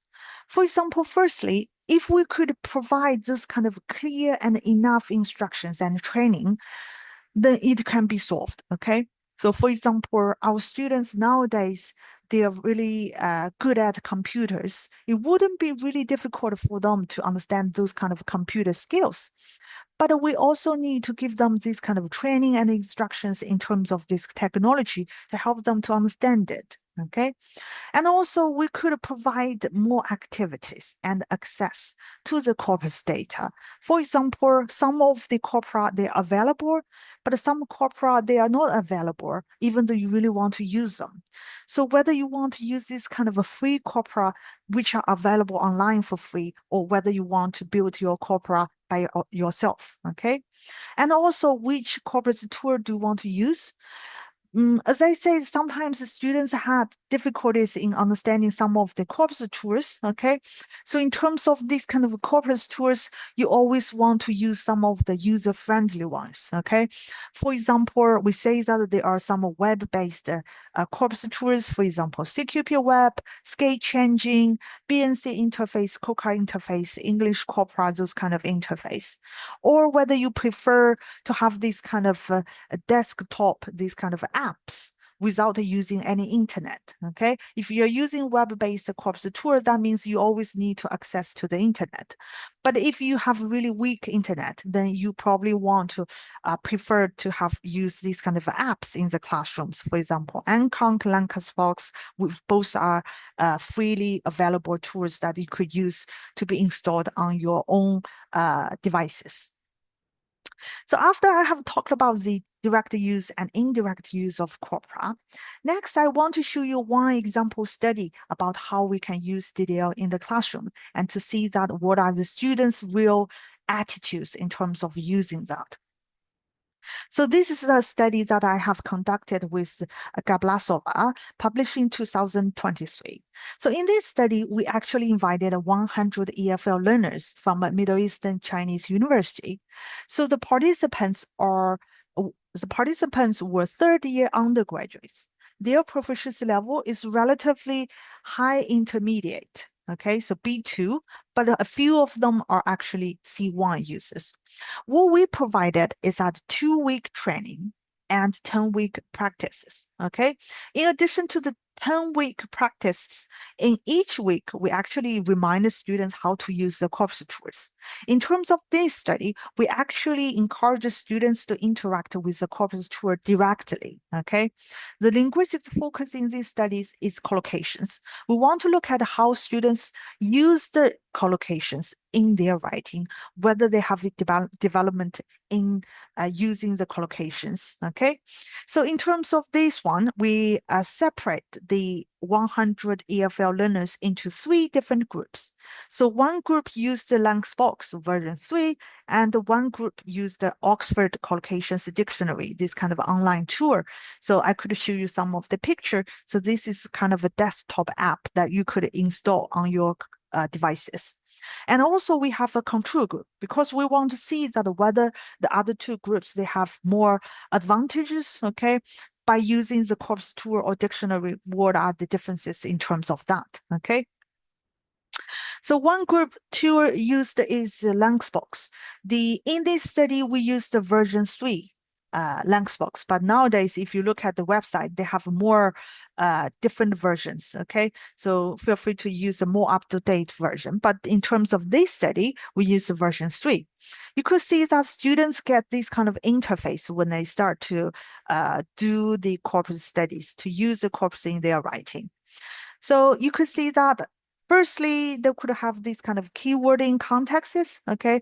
Students can always search one word. For example, they want to look at the word take and how to use the take in the British academic written corpus. And students can also incorporate their own writing. For example, they want to compare, okay, here is what I wrote previously, and I want to make comparison between what I wrote in terms of how I use the word take to compare it to what has been used in the academic written English by British or more expert users, okay? And also in terms of the collocations, we think is very important as well. Learners want to look at the collocations because when it related to the verb non-collocations, students want to see what kind of verbs can I use in associated with this related to the noun, or what kind of nouns can I use together with the verb, okay? So we also encourage them to use another function, which is called graphical. If they search take, you could see that one word here is responsibility, and one word, for example, over, take responsibility, take away, etc., etc. And then there are also many other functions. For example, if they are curious about what they used related to the take responsibility, they can right-click the button, okay, the circle here, and then they can see the concordance lines in a clearer way. This is a good way of encouraging our students to look at the more examples and to look at how they want to use the take responsibility in their own context. So this is what another group used, that is Oxford Collocations Dictionary. So this is a kind of interface of this kind of a collocations dictionary by using responsibility as an example, okay? You could see that in terms of this collocations dictionary, it actually provides a lot of collocates, okay? You could see there are adjectives, complete responsibility, full responsibility, total responsibility. They also provide the verbs, for example, have responsibility. This is pretty clear, straightforward. But what is missing here, you could see that in terms of this dictionary, they didn't really provide a lot of examples, okay? You could see that a few of them actually has example. For example, it is a great responsibility caring for other people's children, okay? He was found not guilty of murder on the grounds of diminished responsibility, etc. But then they didn't really provide enough examples for our students to use these particular verb noun collocations, for example, in their own contexts. So what we want to do is that we want to compare whether students in their writing, which one do they think would be more effective, okay? So here are some of the results. In terms of the perceived effectiveness of corpus-based learning, you could see that the blue bar chart, okay? So this is actually the group of students who use the corpus tour. In terms of the yellow one, it's a group of students who use the Oxford Dictionary. If you compare them, you could see that there are more positive experience with using the corpus tour in their language classes, especially in writing, when revising writing, okay? In this study, we asked the students to revise writing by using the software, corpus tour or dictionary. So you could find there were more positive experience with the corpus tours, okay? And if you look at the particular modules, you could see that the majority of students agree that they found the concordance lines useful, and also they appreciate the function of the collocations. Here in this corpus tour is called a graphical, okay? So you could see that they really like these two functions. So in terms of the perceived effectiveness, so more students, they think the corpus tours could be useful. Even though we see that there are still a lot of students think the dictionaries are also very helpful, okay?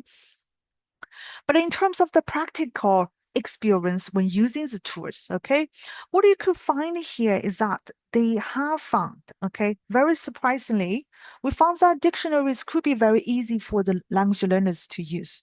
But surprisingly, we actually found that students found the corpus tours very easy to use. In this case, we actually reflected on the practice that students received. It might be because of the students received more training when using corpus tours instead of using dictionaries, okay? These kind of online Oxford Collocations Dictionary. So that's why they probably have this kind of understanding that the corpus tour is relatively easy to use. Because when you see that in terms of the training, the students who used the Oxford Collocations Dictionary, they say that the training was not enough, okay, sufficiently enough, okay? And also what we see is that in terms of the practices, they found that the writing and revising practices were more helpful in getting used to the tour in terms of the using corpus tour, okay, 100%.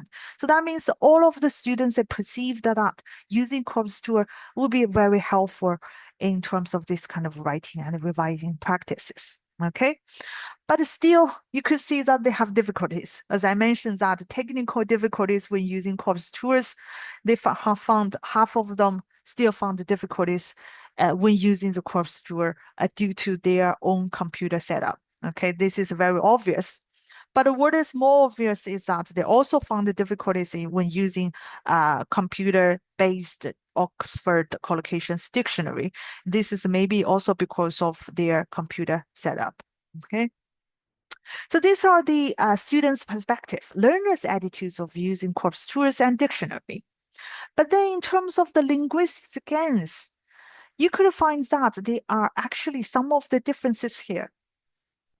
So what you can find here that is the three groups, okay? All of the three groups, they exhibit, they have showing these kind of different trends in the development of the test scores because we have given the students the collocation tests at the three measurement points, okay? You could look at the pre-test, post-test, and delayed post-test. You could see that the DDL group, okay, the top line, that means the students who use the corpus tour, they have, in terms of this group, they saw a moderate increase in their scores after treatment, okay? And then if we do this kind of a statistically test, significant tests, we actually found that in terms of the pre-test, it actually pre-test mean scores differed significantly from both the post-test and the delayed post-test scores. That means the students actually significantly improved after using the corpus tools in their collocations usage. And if you look at the collocations dictionary group, okay, you could find that at the very beginning, okay, they have this kind of improvement, but later on, it become to be like the same as a pre-test after 3 months later, okay, after we stop this kind of training. So these could be showing that still maybe because the students stopped using this kind of Oxford collocations dictionary because there are so many varieties of dictionaries that can use with their mobile phones, okay?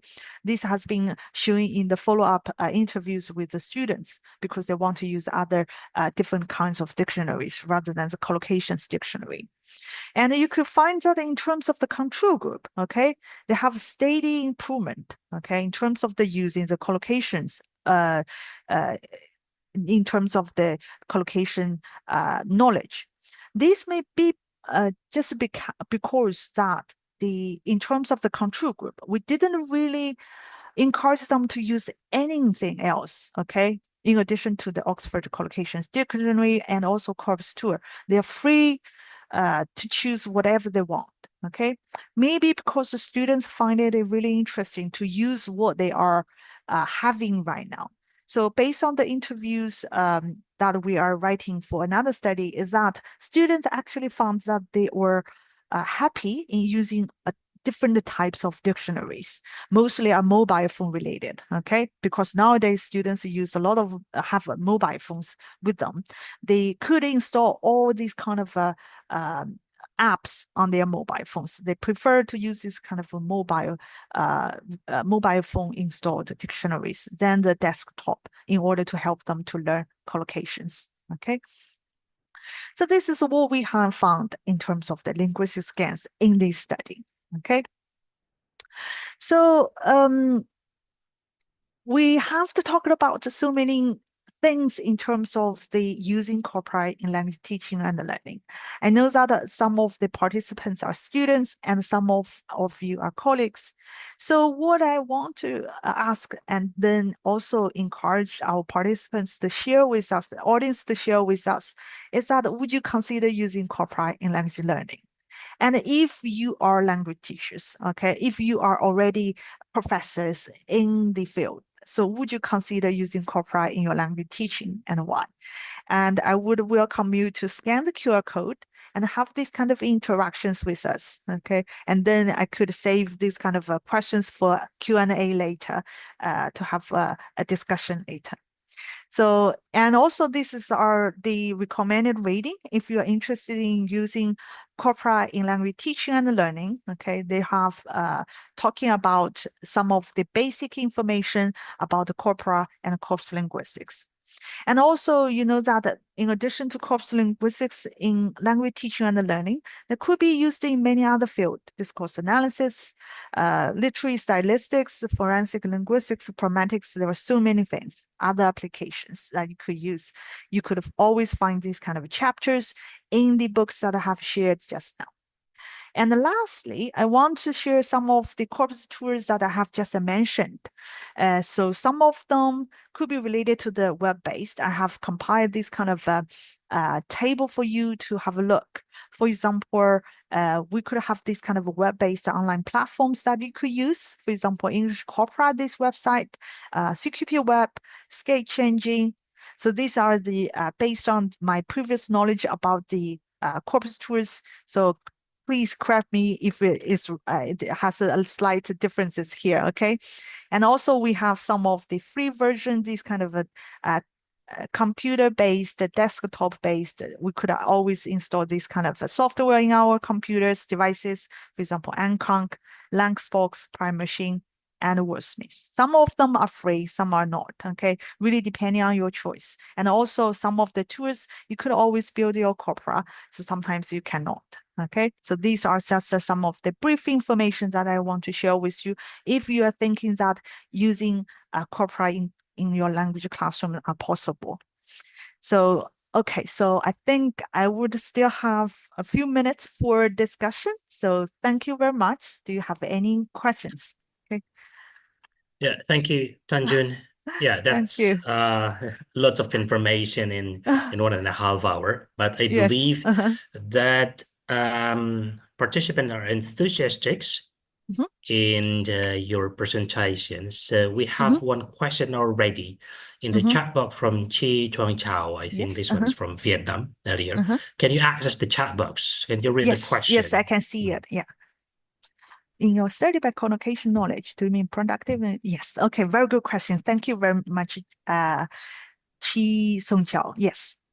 So in this type of study, the one that I published with Gablasova, so this one in terms of the collocation knowledge, we actually measure their receptive knowledge of collocations. But in another study that we're going to publish is that we actually measure the students' productive knowledge of collocations by looking at their writing, okay? Because we encourage students to write their writing samples, and in the next session, we ask the students to revise their writing based on, for example, the corpora. They could use the corpus tools, they could use the dictionary. They would use this kind of corpus tool, Lanxbox, and the collocation dictionary to help them to revise the collocations. So in that sense, we mean that both receptive knowledge and productive knowledge of collocations are measured, but in this particular type of study, that we only measure the receptive knowledge of collocations by using the collocation tests. Another question in the chat box, Tanjun. Yeah, okay. From Intan. Okay, can we use corpus to help our students identify miscollocations? Yeah, that's another very good question, Intan. Yes, I think in this case, I think it would be also interested to look at the learner corpora as well. Because in learner corpora, when I compare the learner corpora, because my university gave me some funding, so I actually compiled those kind of corpora of students writing. So in this learner corpora, I can easily identify those kind of miscollocations in these kind of learner corpora. And then we could always use the learner corpora to identify these kind of mistakes and show the students that, look, here are the evidence, okay? A lot of you have made those kind of mistakes by using these kind of collocations. Then yes, I think we can use corpus to help us to identify those kind of miscollocations. But if you want to have more detailed, for example, the information about the missed collocations, for example, error tagging. I think some learner corpora, they would have this kind of error tagging. So by using this kind of error tagging, it can give you more detailed information to let you know what kind of mistakes your students have made. But unfortunately, in terms of the error tagging, for now, we still need to have this kind of a manual tagging. We don't really have the corpus tool that can automatically tag this. Even though they do, but we still need to have to manually check whether this is correct or not. Okay, so generally speaking, yes, we can use that. Yeah. I hope this answers your question. Okay, good. Another elaborated question from Chi Chung Chao. Yes. What are some practical tools that teachers can use to access? Right. Okay.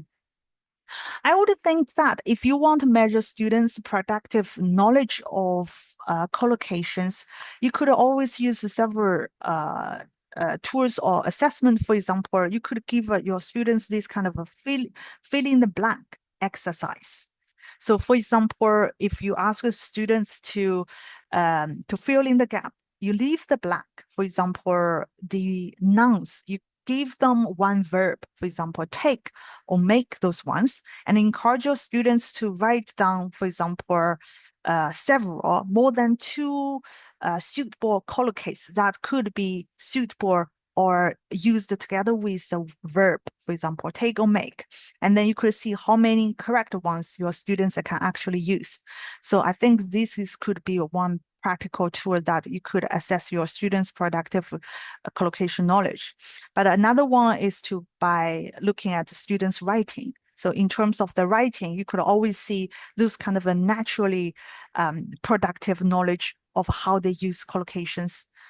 So I think in terms of that, there were several different ways. And also there were many activities that could measure students' productive knowledge as well. Filling in the back is one, or maybe you can ask the students to write one sentence based on the words that as a kind of a prompts or etc. So there are so many activities that you could use in your classroom. I hope this answers your question. Okay, thank Yeah. you. Tanjan, before we move on to another question in the chat box, there's one question there's one participant who raised hand, Muhammad Rudi. Yeah, Okay. can you open your mic and just ask your question? Hello. Hi. Hello.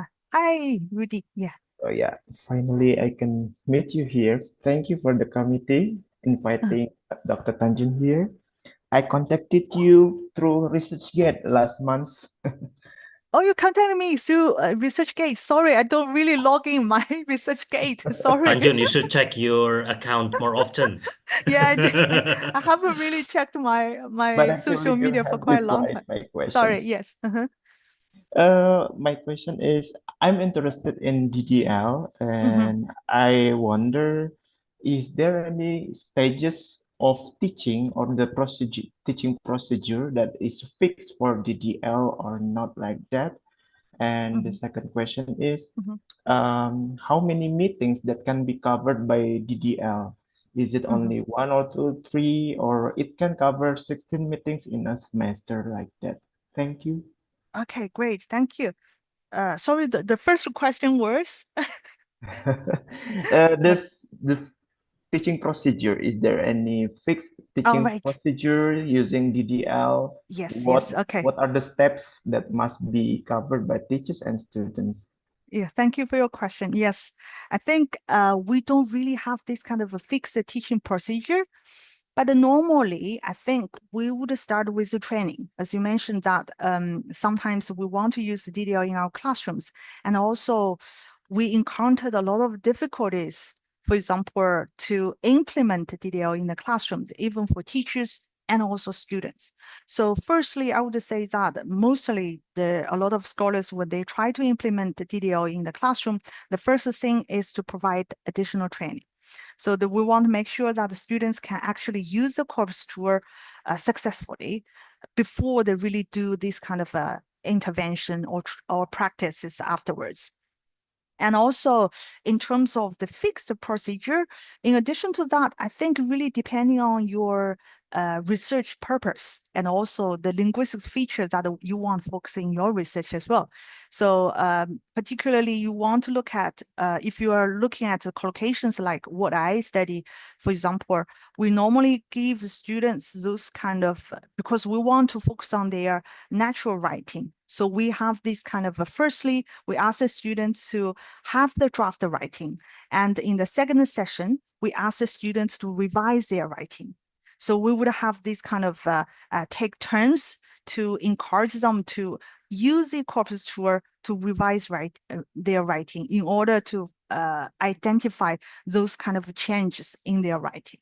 So, so we don't really have the fixed pattern, but I think if you look at some of the previous studies, because there are so many studies on DDL, many of them are really good.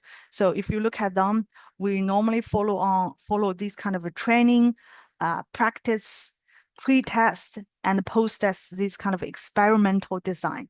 So normally we would have the pre-test in the beginning and also post-test afterward. And some of the studies, including mine, we also want to look at the delayed post-test as well, because we want to look at whether students have improved or not, even after we give them this kind of intensive training. And in terms of your second question is that how many sessions that could be sufficient, right?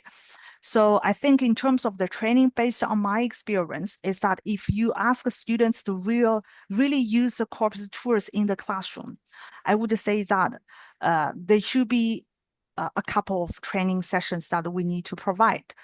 Even for my study, we provide the training in the very beginning, the 2 sessions, fully on the how to use the corpus tour.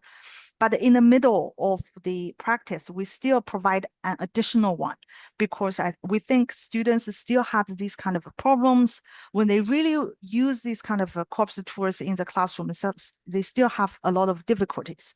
So I would think that provide them additional training that would be good for implementing DDL in the classroom. So I hope I answered your question. All right. Yes, I get it. Okay, thank you very much. Thank you. You're welcome. Okay, thank you, Muhammad Rudi. Mhm. Tanjun, Uh-huh. so we are actually a few minutes Uh-huh. after 1500. So actually Yeah. we should terminated the session at Okay. 1500. But Okay. are you still happy to answer more questions? So we still have like, I think like 3 questions in the Okay, chat sure. box. Or maybe you can Sure. just answer them very quickly. Second Okay. question is in Indonesian. I will translate for Right. you later. Okay. Are there some free online forms for learning the corpus linguistics, please? Yes, I think currently there is one provided by the Lancaster University, which is called Future Learn. So if you search for Future Learn, this website, they have provided this kind of a corpus linguistics free 8 weeks training. So I could type in the here, Future Learn. Okay, so these website, you could find the corpus linguistics. If you search the course, okay, corpus linguistics, you could find, I think it's called theory, method, and practice. You could always find this corpus linguistics training, free training online. I think you could have a look. Okay. Okay. And second question is in Indonesian. The English translation is, if you want to use Corpora for the teaching of Indonesian as the second language to the speaker of Indonesian as a foreign language, what steps that should be done? Oh, that's a very good point. So firstly, you still need a corpus. So for example, if we are learning Indonesian language, so you always need to provide this kind of a corpus of Indonesian language. For example, if we want to learn this kind of thing, so I think there are a couple. Maybe you also have your own corpora that is related to Indonesian language. So you have this kind of corpora ready, and then you could always use these kind of materials, develop your materials based on this corpora and provide to our students. So I think, yes, firstly, you needed to have the Indonesian language corpus, and then you could always develop materials and ask your students to check on it. And if you want to ask your students to use them directly, the corpus tour is another necessary one that you want to consider. For example, we have the web-based version of corpus tours. We also have this kind of a desktop version of corpus tour. Okay. And last question from Rosanna. Yeah. We want to make a critical in terms of our research that put on in such a simple should be previous thing. How it will work in terms of our research. So if I understand your question correctly, does that mean that you want to use the corpus to have this kind of a corpus assisted discourse analysis, right? So if you want to focus on one typical one, I think you also need to consider your research purpose as well. For example, what kind of corpora do you want to use? For example, do you want to use the British national corpus? Do you want to look at the typical genre, for example, in terms of the speaking? Do you want to analyze, for example, fiction? Do you want to look at the literary texts? Those are some of the criteria that you want to think about if you want to use a corpora, because sometimes some corpora could be very general, some ones could be very specialized. So we actually had a study right now, which is actually using corpora to do this kind of discourse analysis. We are looking at the romantic relationships online, because we are looking at the online comments, Chinese online comments, about romantic relationships that are delivered by a famous sociology in China. So we actually collect all this kind of data, build our own corpus, and then use the corpus linguistics techniques to help us to identify, for example, frequent words and also collocations of the romantic relationships, and use the discourse analysis to analyze the concordance lines to help us to look at all these kind of aspects. So in that case, I think, yes, so corpus linguistics and critical discourse analysis can be used together. I hope this answers your question. Yeah, thank you very much, Dr. Tanjun Liu. Unfortunately, we don't have much time left.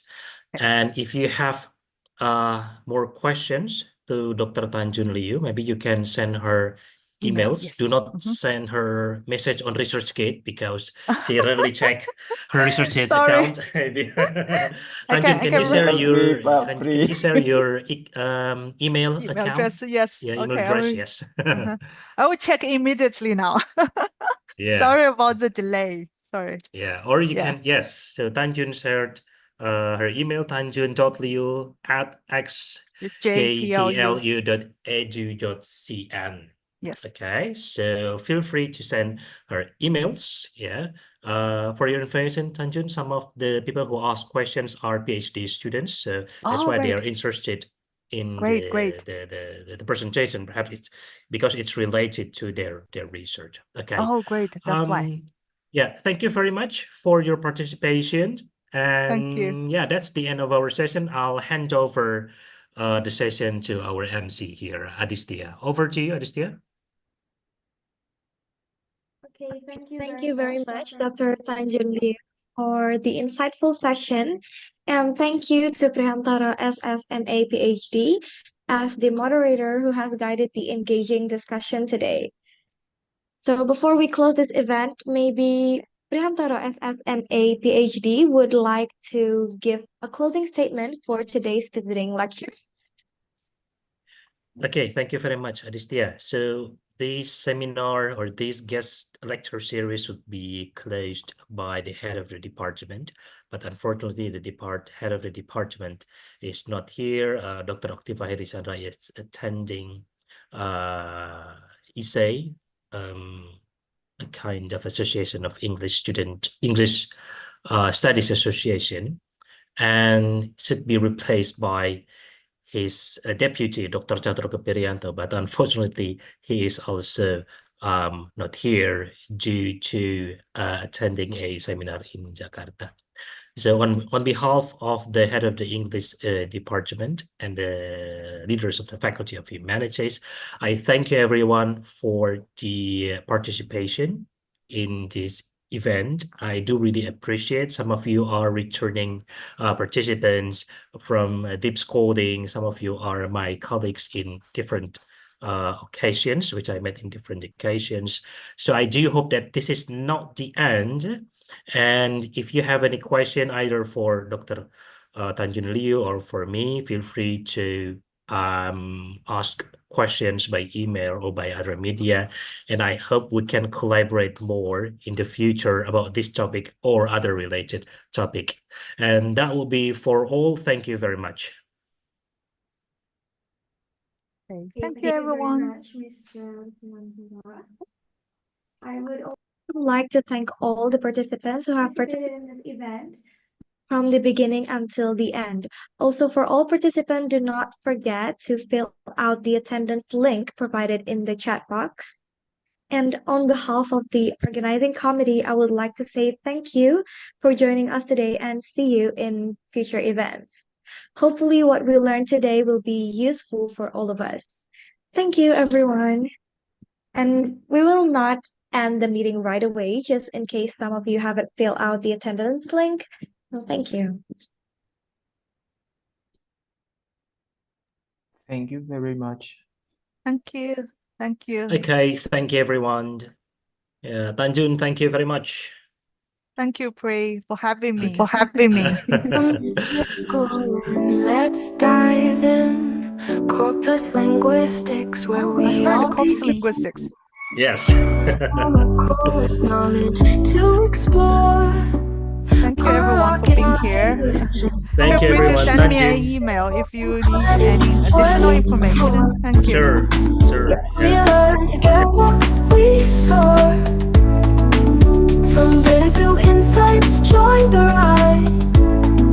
In a world of words, let's take a stride. Dip scoring, it's our time. Let's make discoveries word by word, line by line. Okay, bye-bye. Can I? Bye, Tanjun. Bye-bye, bye-bye. Thank you, everyone. Tanjun, thank you very much. Yeah. Thank you for So I having will me. send Thank you, you. everyone. I will It's send you really some nice to see documents all of for. you today. Okay. Yeah, you Okay, should bye-bye, visit. Okay. Pray. Bye, Bye-bye. Tanjun. Or Disney. Thank you. Bye-bye. Unlocking language and so much more. It's more than 2024. Together we